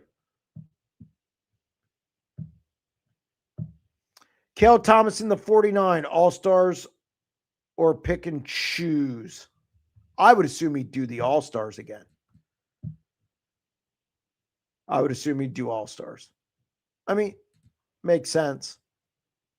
If you're running to Ohio at this point, although that Fremont Attica Challenge or Challenge Series, Championship Series, excuse me, I think I like that thing, but I would run All-Stars at this point. And I think Caleb probably wants to, run that as well. Oh, Corey Neeshaw with a pool payment change. Huh. Wonder why. Corey Neeshaw runs great pools. If you want to test yourself, he should have one out for Volusia. I recommend it. Bob on line 20. Bob, how are you? Well, I'm doing just fine. I kind of missed the beginning of the show. Did Axum decide to go outlaw? I mean, it hasn't been formally announced, but that everybody I've talked to says that's where he's going. We kind of give a hint of that at Chili Bowl when he said somebody said something about high limit, and he said, "Well, don't forget us outlaw drivers." Yeah. I mean, that was one indication, but I've talked to a few other people, and now I haven't talked to anybody with his team. In full disclosure, but from everything I'm hearing, it's going to be World of Outlaws if he has the crew members. I mean, that's a big part of it. Did you happen to catch Brian Brown on that Knoxville Nights the other night? I have not listened to it yet. I did a story with him last week, so I talked to him for a good amount of time. But no, I did not get a chance to listen to it yet. Well, he was talking about this year with him and McCarl and oh God, can't remember his name. The 10 car. Tim's. One of the Nationals. Tim's. There ought to be a good Saturday night every week. Yeah, I mean, he's going to miss some shows because he is going to run the Kings Royal. He is going to run some other races outside of Knoxville. But yeah, I think when he's there and Tim's is there and Austin McCarl's there and a couple other guys as well, I think it could be good. I think you're going to see Knoxville's the ultimate commuter track because you have high limit guys showing up during the year as well. And even at the beginning of the year when they have weeks off, because it's all about preparing for the Nationals and you can never have too many laps at Knoxville. So I think their Saturday night program is probably the best in the country. Yeah, it's Anderson gets that 6 car. That'd be another one that would be could good. Do some damage. That would be good. I'd like that.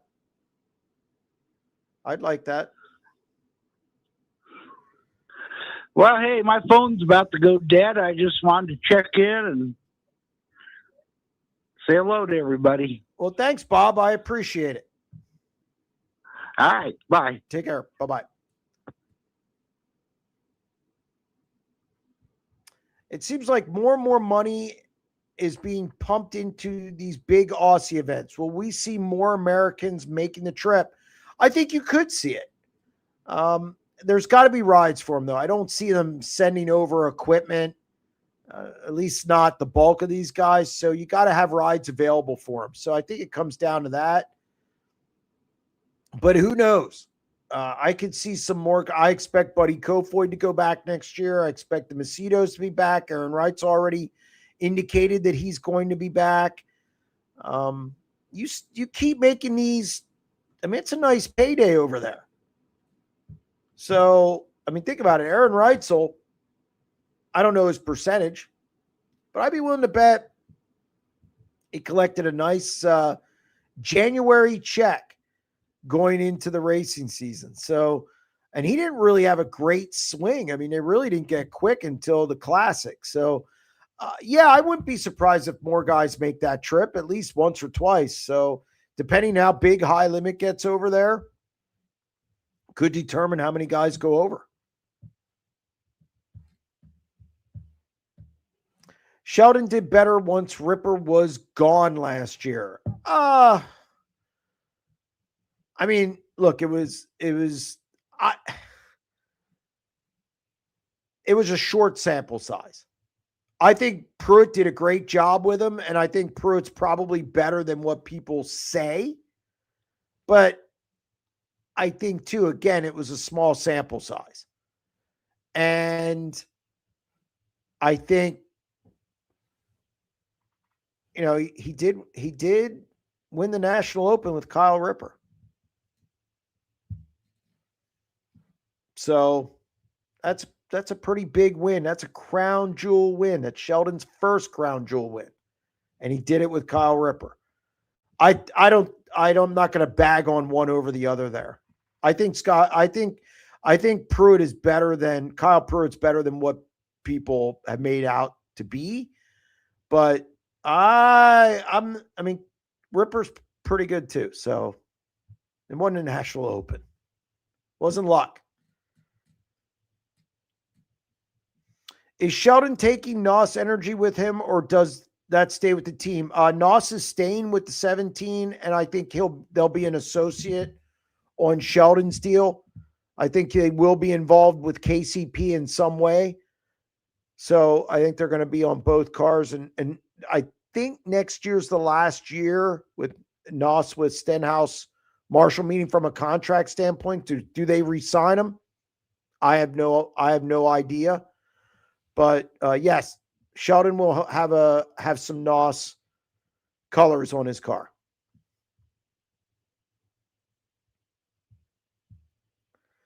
Is this possibly the year Hod battles for a title? No. Man, trying to beat David. I mean, first year out with KCP Racing, that's tough. Could they catch lightning in a bottle and win? And be more toward or be higher in the standing? Sure. But those top three guys, Gravel, Buddy, and Carson Macedo, they're tough to beat. And I think it's an unfair expectation to have Sheldon in their first year with KCP battling for a title. I mean, that's a lot to ask, especially when Gravel and Kofoid were way ahead. They were even way ahead of Carson Macedo. I mean, there's a lot of points to make up there. I just think that's an unfair expectation.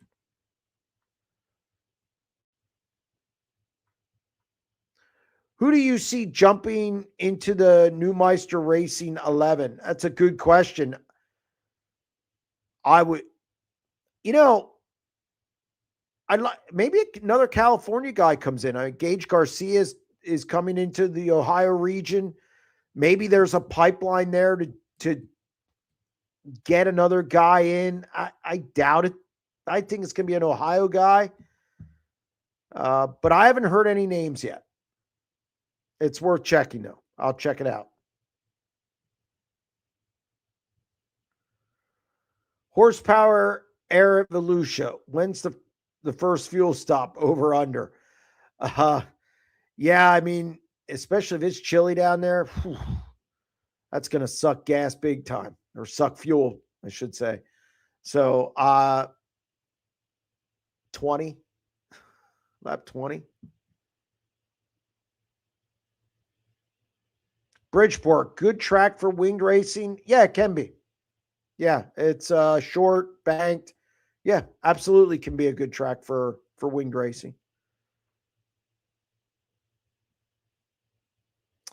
Rant on the fire systems here, and end of season pulling system from a car as needs certified, $250 plus shipping.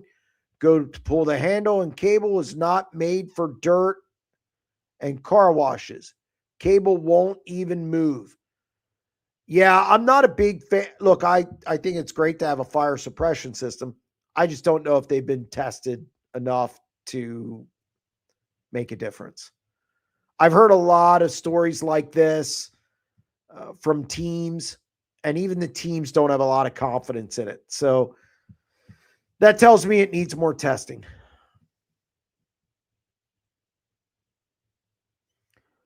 The mid-tier Posse teams will not keep pace with Wagaman, Dietrich, and Dietz no matter what. Possibly not. Probably not. Probably not.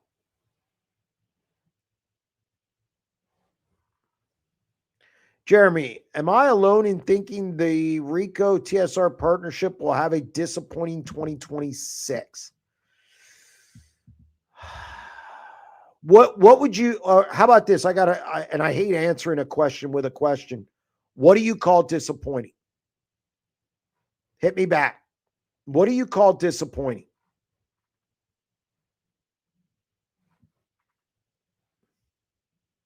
Is there anything in the area that replaced the races that used to be at East Bay? No, nothing yet. And I don't think it's going to. I don't think you'll see High Limit go back to Florida. I think they were pleased with Las Vegas last year. Now, granted, you had the rocks and everything, but they work on that every year, and it was a popular event. So I think they're going to start out there, and it makes sense because they could go to Central Arizona. So and I don't think they're going to book a race in Florida to start the year. The Outlaws, could they go somewhere else between the two Volusia events? Maybe. I just don't know where you go at that point. You got to think of seating. You got to think of facility. You got to think there's a lot of factors that go into that. So as of now, I don't see any, but I think they're pretty set with that beginning of the year schedule. Plus they got 84 races. I don't know if they expand that. So I don't see anything right now to replace East Bay, but anything's possible in the future.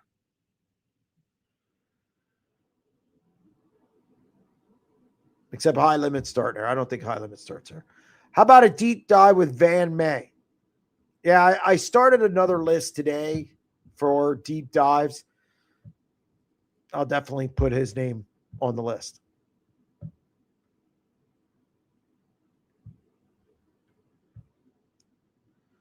Do you think Ohio is oversaturated with winged sprint car series? Oh, absolutely.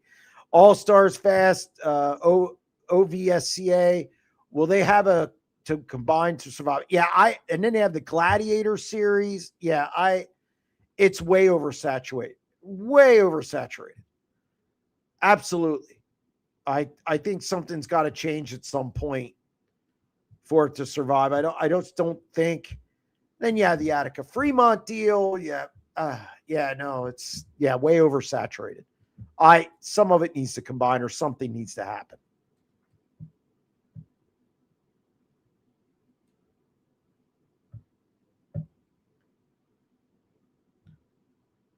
Jeremy, where will Stenhouse Junior Marshall 17 home base be this year? Aren't they running that out of Tennessee? Am I correct in that? I'm not 100% sure. There's a team that's going to be based in Tennessee, and I thought it was going to be the 17, but I'm not 100% sure on that.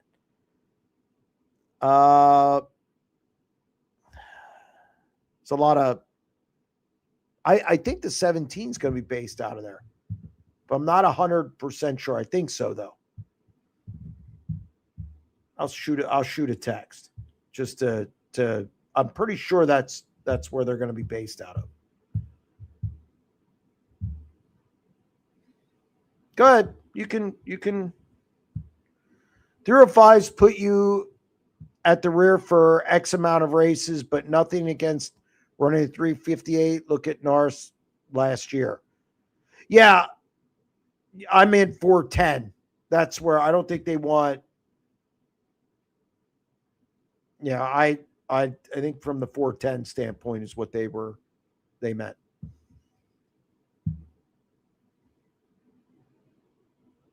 Congrats to our 9 p.m. winner, Troy Teets, Babs Motor Speedway's Eagle Air Aviation $5 Keystone Nationals. So we got all our winners tonight. Thank you to Colton Gauss and Babs Motor Speedway for giving us tickets to give away on the show to this race. I think it's going to be big. I think they're going to have a huge crowd. So, congratulations on winning to all the ticket winners tonight. Oof. I know this is Sprint Car Unlimited. Have you ever given thought of doing, or have you done a list of the best super sportsman drivers of all time? Where would Gary Wolford be? Top five. You have Larry Jackson. You have Johnny Murphy. You have Howie Locke. You have Gary Wolford. Frankie Herr, obviously. You have, Rich Eichelberger. You have, then you go back away. You have your Parthmore. You have, guys like that. So I think Gary Wolford's in the top five. Yeah, easily in the top five. Number one, it would be hard. That division was awesome at Silver Springs. It was incredible to you go there, there's 55 cars. Making the A main was tough. High Point guys started 15th, 16th. Just a really competitive division and great racing, and just so many good guys came through there. To pick a best one would be really, really, really tough. Really tough. But Gary Wolford definitely would be near the top of the list.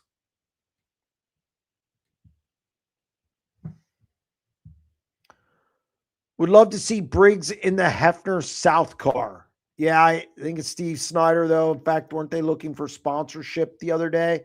There was a post on Facebook, so I don't think we're going to see that. He ran that. He ran it a couple times, I think, and then he ran his 39 as well. I think if he devoted time to a wing car, he'd progress.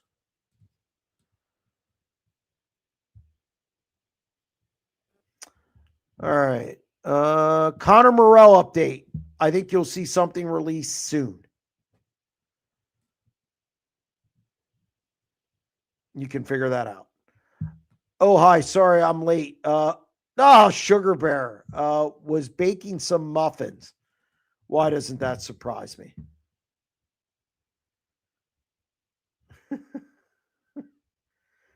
Sugar Bear. Hang on a second.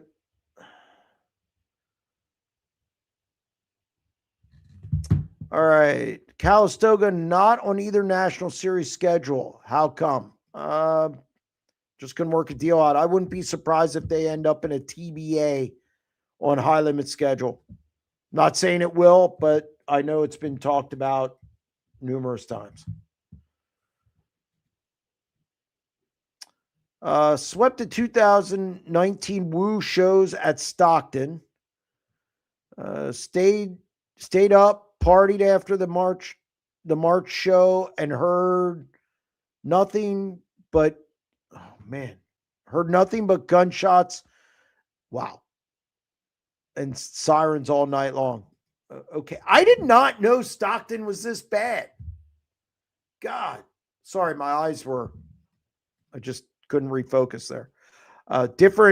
It's different with the tint of my laptop, and I sent a text to a team. So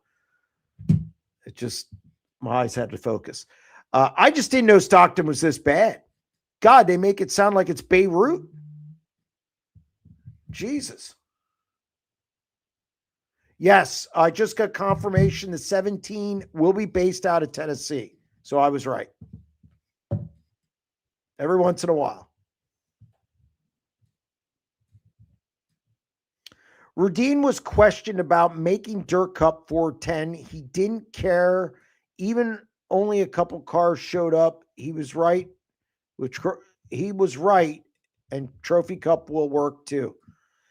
I just think you got to make the commitment. If you're going to go to 410s, if you want to increase 410s in the California region and bring them back, you have to take a shot and make those races 410 races. It's just, you got it. And no 360 bonuses.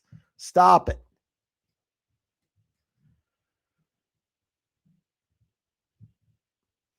Do you think the PA Posse will beat the Outlaws again this year? Yes. I think Anthony Macri will. Yeah, that's not a hard one for me. Yeah, they're going to get him somewhere. Absolutely. Anything new on the Hoosier, American Racer tires and 410 sprints? No, it's been pretty quiet. After that initial, there was testing, and then High Limit investigated it, and there was a track around here that looked at it. And then, of course, Great Lakes makes a jump, which was 360s, but still, it's meaningful. No, it's been pretty quiet.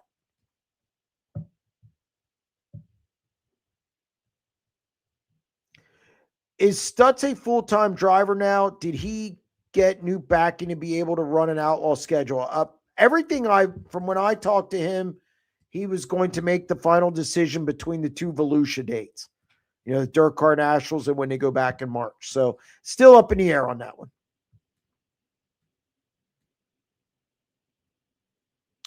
Jeremy, does winning Rookie of the Year have a bonus purse? It doesn't seem to mean much in recent years.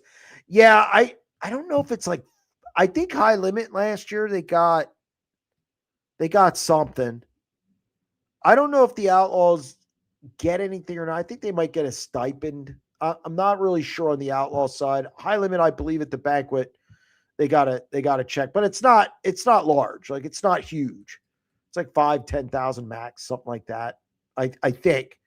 You're right though. We talk about it if there's a bunch of rookies, and then it kind of goes by the wayside about halfway through the year. We talk about it at the beginning of the year. Oh my God, they have 4 or 5 rookies, and then it just falls off. It just halfway through, it seems like fans don't care after that.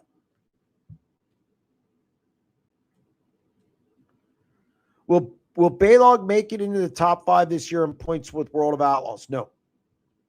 Good story. Think he'll win some races, but top 5, that's a stretch.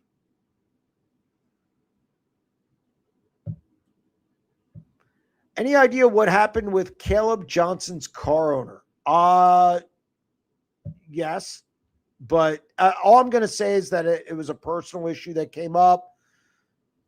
Change of life type thing.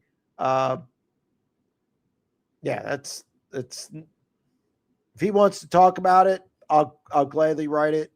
But as of now, I'm not gonna get too far into it. Heard any news on Zeb Wise running at 410? I'm really surprised he has not been offered a ride. Thought he was up and coming a few years back. He has been offered a number of rides, but he's not going to accept something that is a bad deal or what he would consider something that's not really, really good. If he races, he wants to run. He doesn't want to run a local 1-track, 2-track deal. He wants to be on the road, or he wants to, maybe run a pick and choose regional deal. And I think we have to accept that the longer this goes, the more he's not going to want to come back. There's this thing in boxing. You hear it a lot. It's they say when a guy becomes champion and he gets money, he becomes civilized. He's not as hungry. Well, I use this analogy with race car drivers and teams. When you're away from it and you see stuff like spending time with family, going different places, having your weekends free, and you start to like that stuff, you become civilized. Zeb Wise has a good job that he likes. It's going to take a lot to get him to race full time again, I think. And I don't know if it's in the cards. I don't know if we'll see him run full time ever again. It's up in the air.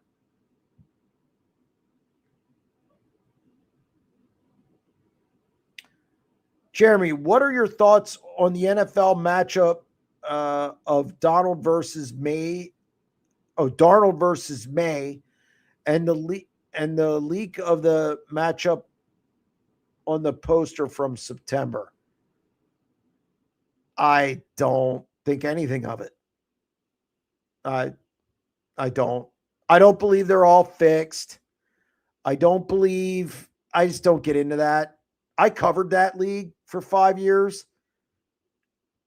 There's too much money in it now that you're not going to go to say Patrick Mahomes and say, "Here, I'll give you $2 million to throw a bad pass here." They make $40 million a year. They're not going to jeopardize it. I don't think the league does it, because if the league was looking for the sexiest matchup, you're going to pick big market teams. Seattle and New England aren't big market teams. The Rams are a big market team. Denver and New England, about the same. I think Buffalo you would have had go. It's a New York team. Bigger population. When you look, this game, now it'll do well because it's a Super Bowl, but they're small market teams. They're not big market. The Patriots they have a history of winning Super Bowls, but I mean, that's bigger market than Seattle. So I don't put much stock in it.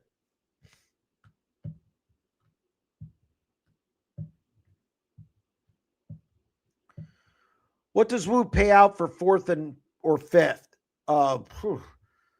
I don't know what their payout is just off the top of my head. Sorry. I don't 100% know. It's on the World of Outlaws website.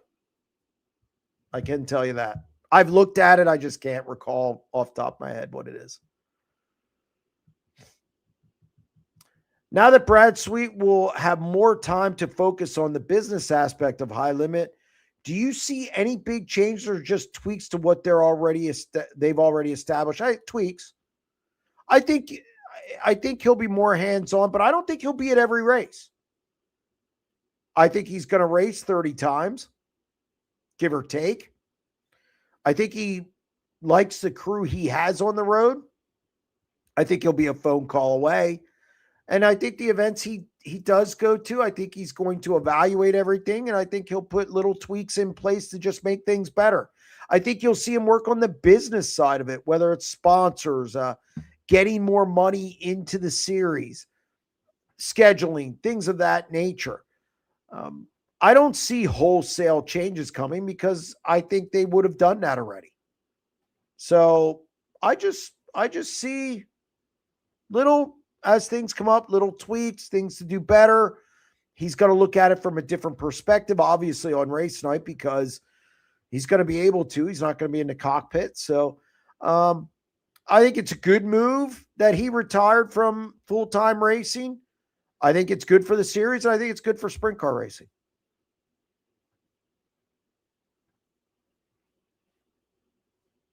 Jeremy, Wu in Florida always feels like preseason. Doesn't feel like the real season starts till they get out of Florida. Tell that to David Gravel. Carson Macedo, Buddy Kofoid, because Volusia's important. You can't lose it there.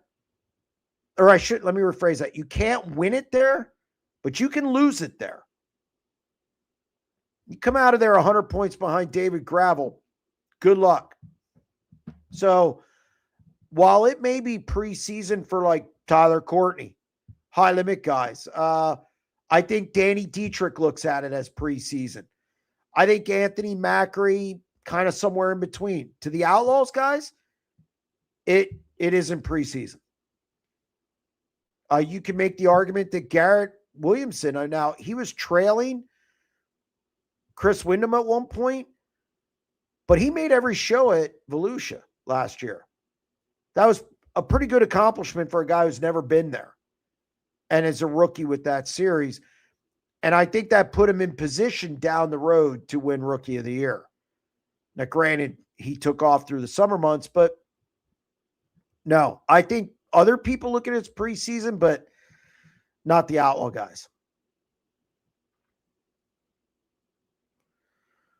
We are up to 89, everyone. Let's get Jeremy to 100 likes tonight. Hit the like button. Yes, thank you very much. Appreciate it.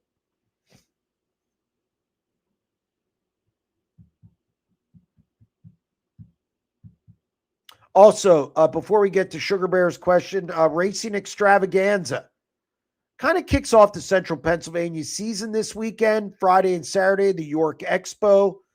And just come out, see cars. They have driver autograph sessions, bunch of vendors. Check it out. Oh, you got rid of Sugar Bear's question, or was that an old one? That was an old one. Eric looks like the Unabomber down there. He has his hood up at home. Who has their hood up in the house? What's wrong with you? He's cold, he said. Jeremy, do you think Kyle Larson will be down at Volusia? No, I've heard he's not.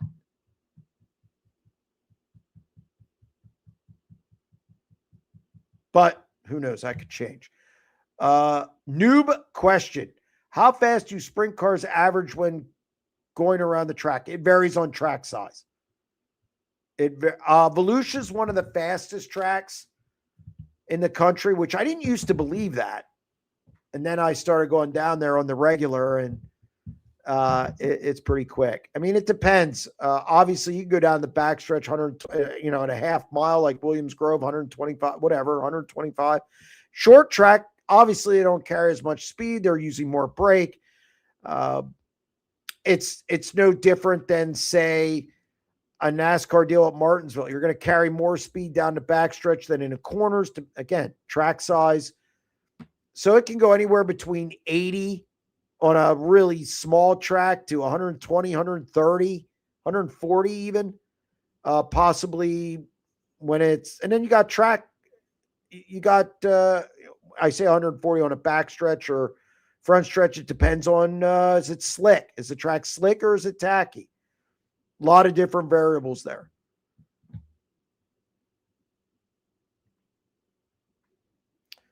Has anyone checked on Jim in Buffalo? He did chat once tonight to make sure he hasn't climbed in the tub with a toaster after the Bills shit show the past 2 weeks. I'm just going to let that one stand where it is, and hopefully Jim sees it. It has been bad, though. That the press conference by the owner was terrible. And there's been reports now that the only reason they hired Brady was because other guys pulled their name out of the running because of that press conference. I don't know what Buffalo's thinking. Bad franchises, bad. I always viewed them as a good franchise. I mean, they're not the Jets, for crying out loud, or the Raiders. They're horrendously bad. Cincinnati's a bad franchise. Cleveland's a bad franchise. Buffalo acted like a bad franchise.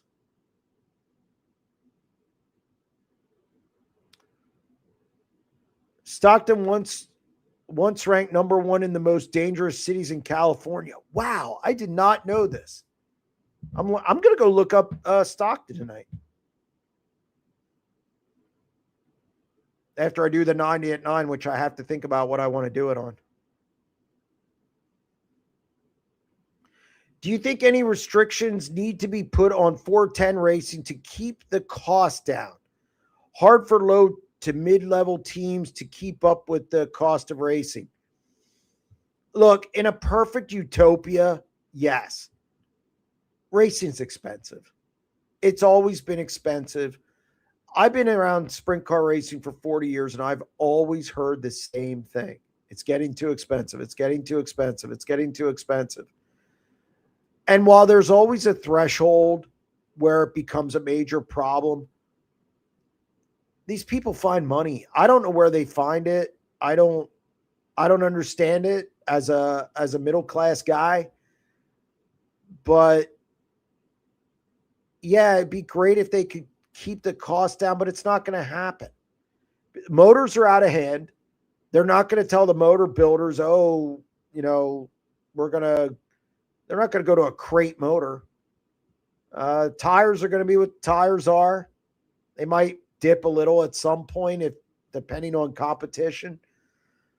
But racing's expensive, and that's how it's always going to be. I know that's bleak. I hate to paint a bad picture, but I've heard the same argument for 40 years.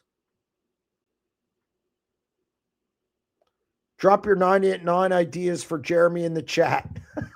Thanks, Eric. The Winter Olympics are right around the corner. Any interest? Absolutely. Hockey, baby. I always like the Olympics. I like the Olympics. I don't, I'm not going to watch figure skating, but hockey, baby. You better believe it. That Canada team is loaded. Loaded. Which team is doing the most shows this year? Which team is doing the most shows this year?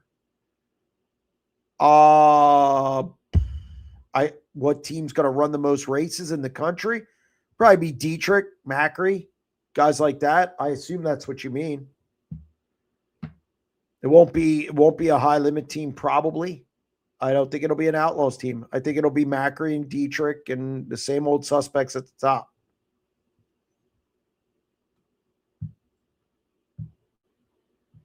Central PA tracks are having difficulty in getting fans into the seats. The fix: let's call these races a series and pay out more and charge the fans. We can't get more. I'm in. Yeah, I mean, I understand what you're saying. I sense the sarcasm.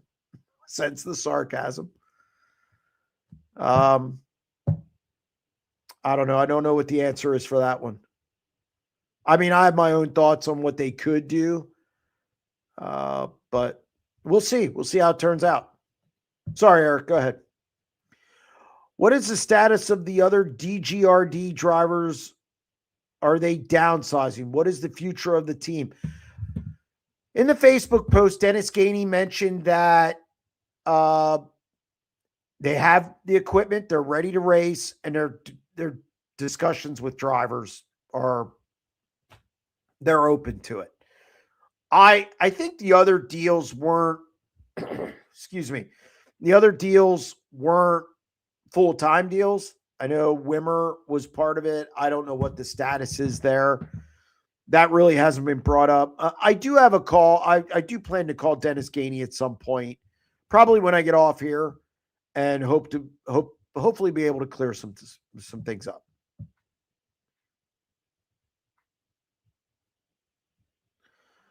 I hate New England, but Belichick getting passed on for first ballot Hall of Fame vote is an effing joke.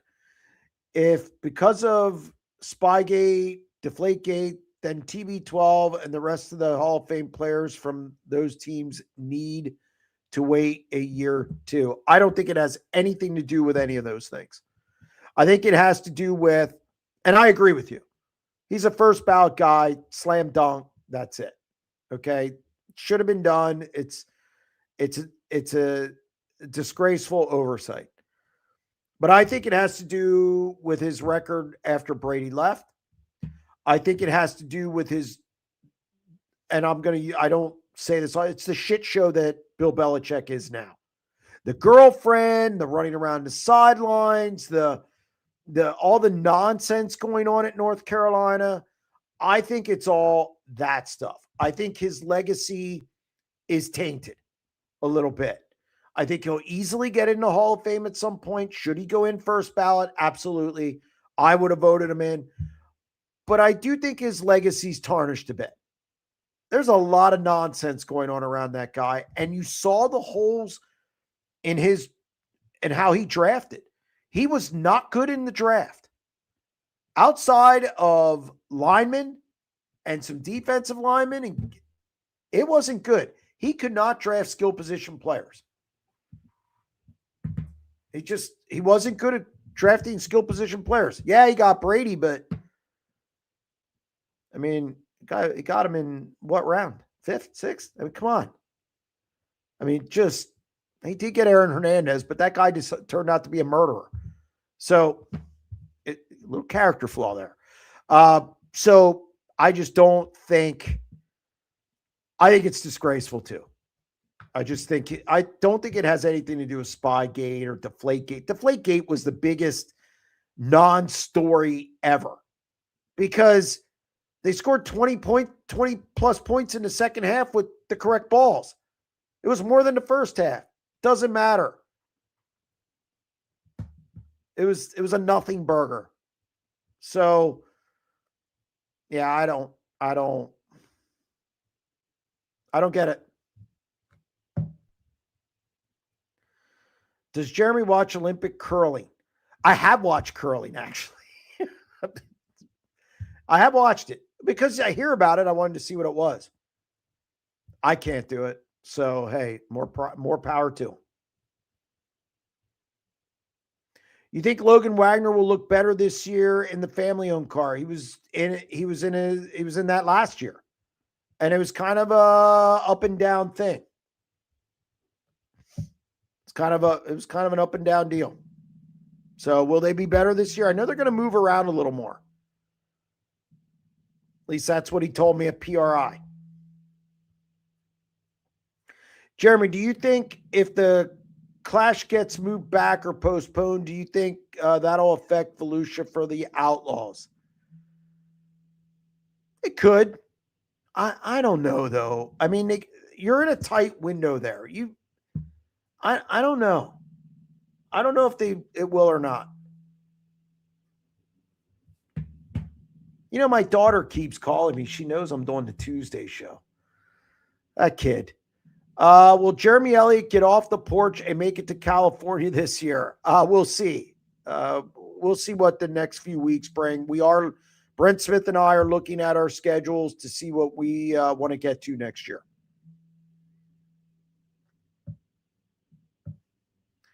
Do you think there will be any qualifying times this year that track records will be broken? Oh, somewhere. You'll have a track record broken somewhere. It happens every year. I'll tell you what, if it continues to be cold at Volusia when the 410s roll through there, they're going to break some records. Now she's texting me. Hang on a second. Then she'll go, oh, I forgot. Jimmy Sills and Chuck Gurney together for 90 at 9. Great rivalry. It's a possibility. And full disclosure, I just don't know enough about those battles to do that. I'd have to research it and talk to people. I just don't. That's more of a story in general. Oh, shoot. My bad, she said. Kid. Central PA 410 races will be special races only within 3-5 years. Gone will be weekly racing at tracks currently running 410s. I've said this many times. I've been wrong about it. I think it is coming. I do think the weekly show is in jeopardy. I think the PA Posse 410 series is another nail. We'll see how it pans out this year. Here's what it's going to, are tracks going to charge $30 for those shows and $20 to $25 for the regular weekly show? And you can see the same guys. I think then the weekly racing will stay around more. If people flock to the PA series races, it's going to kill weekly racing. Something will have to give. So this will be a very, very interesting year in central Pennsylvania. Canada top line, McKinnon, McDavid, Celebrini. Oh my, top 3 point scorers in NHL right now. Yeah, I mean, I don't know if I might spread them out. Now, McDavid passes a lot. If you watch an Edmonton game, he facilitates a lot. He scores a lot, but he facilitates. So I could see it. I could see that being like an overtime. They'll play overtime differently. They probably won't do it 3-on-3. So I don't know if I'd put them all on the same line, no. I think you can spread them out and power play. Okay. I don't know if I'd do it on a regular line. But yeah, I mean, it's a wicked team. You go look down that roster. It's a wicked, wicked team. Downhill bobsleds, sprint cross country hockey, sprint short track speed skating. It's all good, man. I'm there for it. I like the Olympics. I do. I can see it to where each track is at 10 to 15 races, but I do like the series concept. Every major sprint car area has a series, but I do think that it needs to be 25 to 30 races max. I tend to agree with you on all fronts. I tend to agree with that. There's nothing really to add. How's Mike Wagner healing up since his bad crash at Port Royal? I saw him at PRI. He's doing well. He's not going to race as much this year. I think he wants to still focus on Logan, and I think you'll see some spot duty for Mike Wagner. Will he run every show at Port? I don't know, but the focus is Logan now. So we'll see how much he races. It's kind of vague when I talk to him at PRI. Woohoo, 115 likes. Great job, everyone. Yeah, thank you very much to everybody who is in the chat, everybody who calls. It's greatly appreciated. I'm going to give it about 5 minutes, and I got to get rolling here. I got to do a 90 at 9, talk to my daughter. Got to have some work to do. Got to make some calls. Has there been any update on the health of Buddy Kofoid? Everything I've heard is okay, he'll be at Volusia. That's all I've heard, that he'll be at Volusia. So I would assume. It's been very radio silent. Why were so many track records broke 2020 with no fans? I mean, that I can't answer that. I mean, I'm assuming it's a conspiracy theory. How many were broken? How many track records were broken in 2020? Give me that number and then compare it to other years. Brian Brown having rig problems, broke down in Chattanooga. Oh, no. Oh, no. Well, hopefully he can get down to Florida. Jeremy, how much snow did you get? 10 to 12 inches. Nothing like you. That's for sure. But no, 10 to 12. Might get more this weekend. We'll see. The top 5 that hang around PA are your top 5 PA Posse Sprint Car Series leaders. There are going to be no surprises.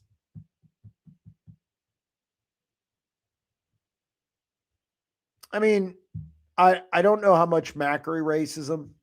That'll determine. Dietrich could miss 5 or 6. So I think there is some lag there as far as depending how much they miss and how many rainouts we get. I think that all comes into play. But yes, you're not going to have a guy who is a mid-tier team win the series because the other teams aren't there. So I don't see that happening because I think you're going to get rainouts. They're figuring 20%. So you're figuring they're going to run 27 races, 28 races. Let me rephrase that, 28-point races. It's 37.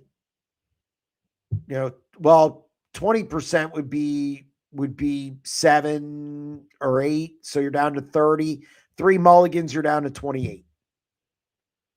So that it's going to depend on rainouts. But yeah, I see a top 5 Posse team winning the series. Get Dr. Midnight on for a Stockton review. I don't know how favorable that will be. Can we get Broke Joe on the show? He is pure gold. Look at the love for Dr. Midnight and Broke Joe.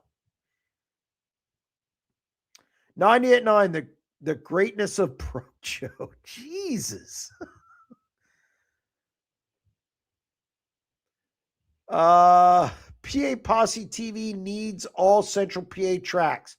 Big Diamond and Grandview Bridgeport worth $200 a year membership. No need to give power to Flow and Dirt Vision for the region. But $25, $30 per race is too much. So how do you divide up the revenue?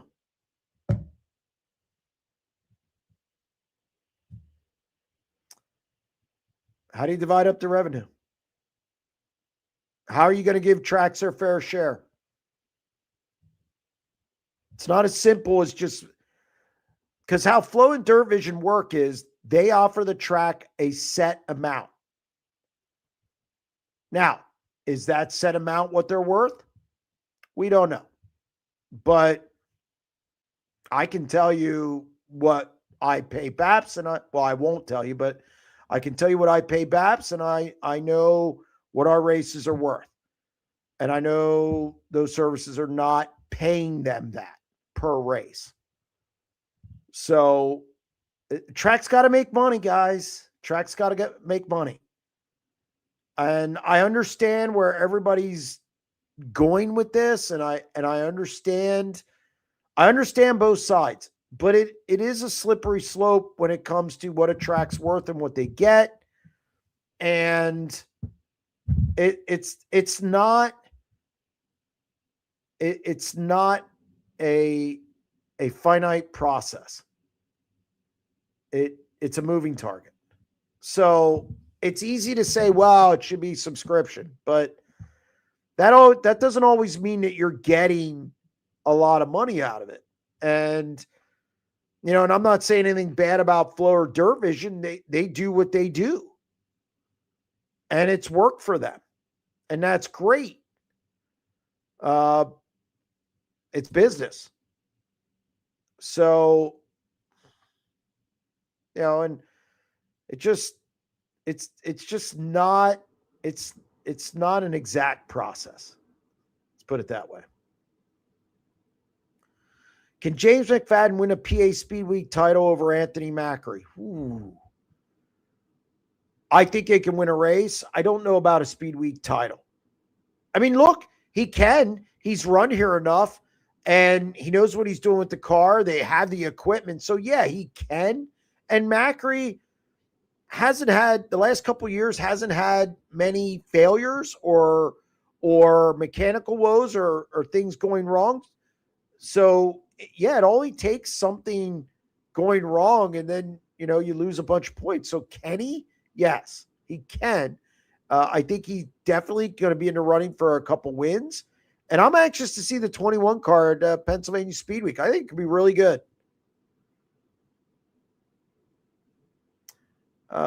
Be impressed. Sabres win. Oh, there's Jim Gifford. All is well. Sabres win. All right, guys, that's a wrap on tonight's show. I appreciate, again, everybody joining the chat and also calling in. It's good to see Will back. Appreciate it. And we'll be back next Tuesday with another show right before we leave for Volusia. Stay tuned.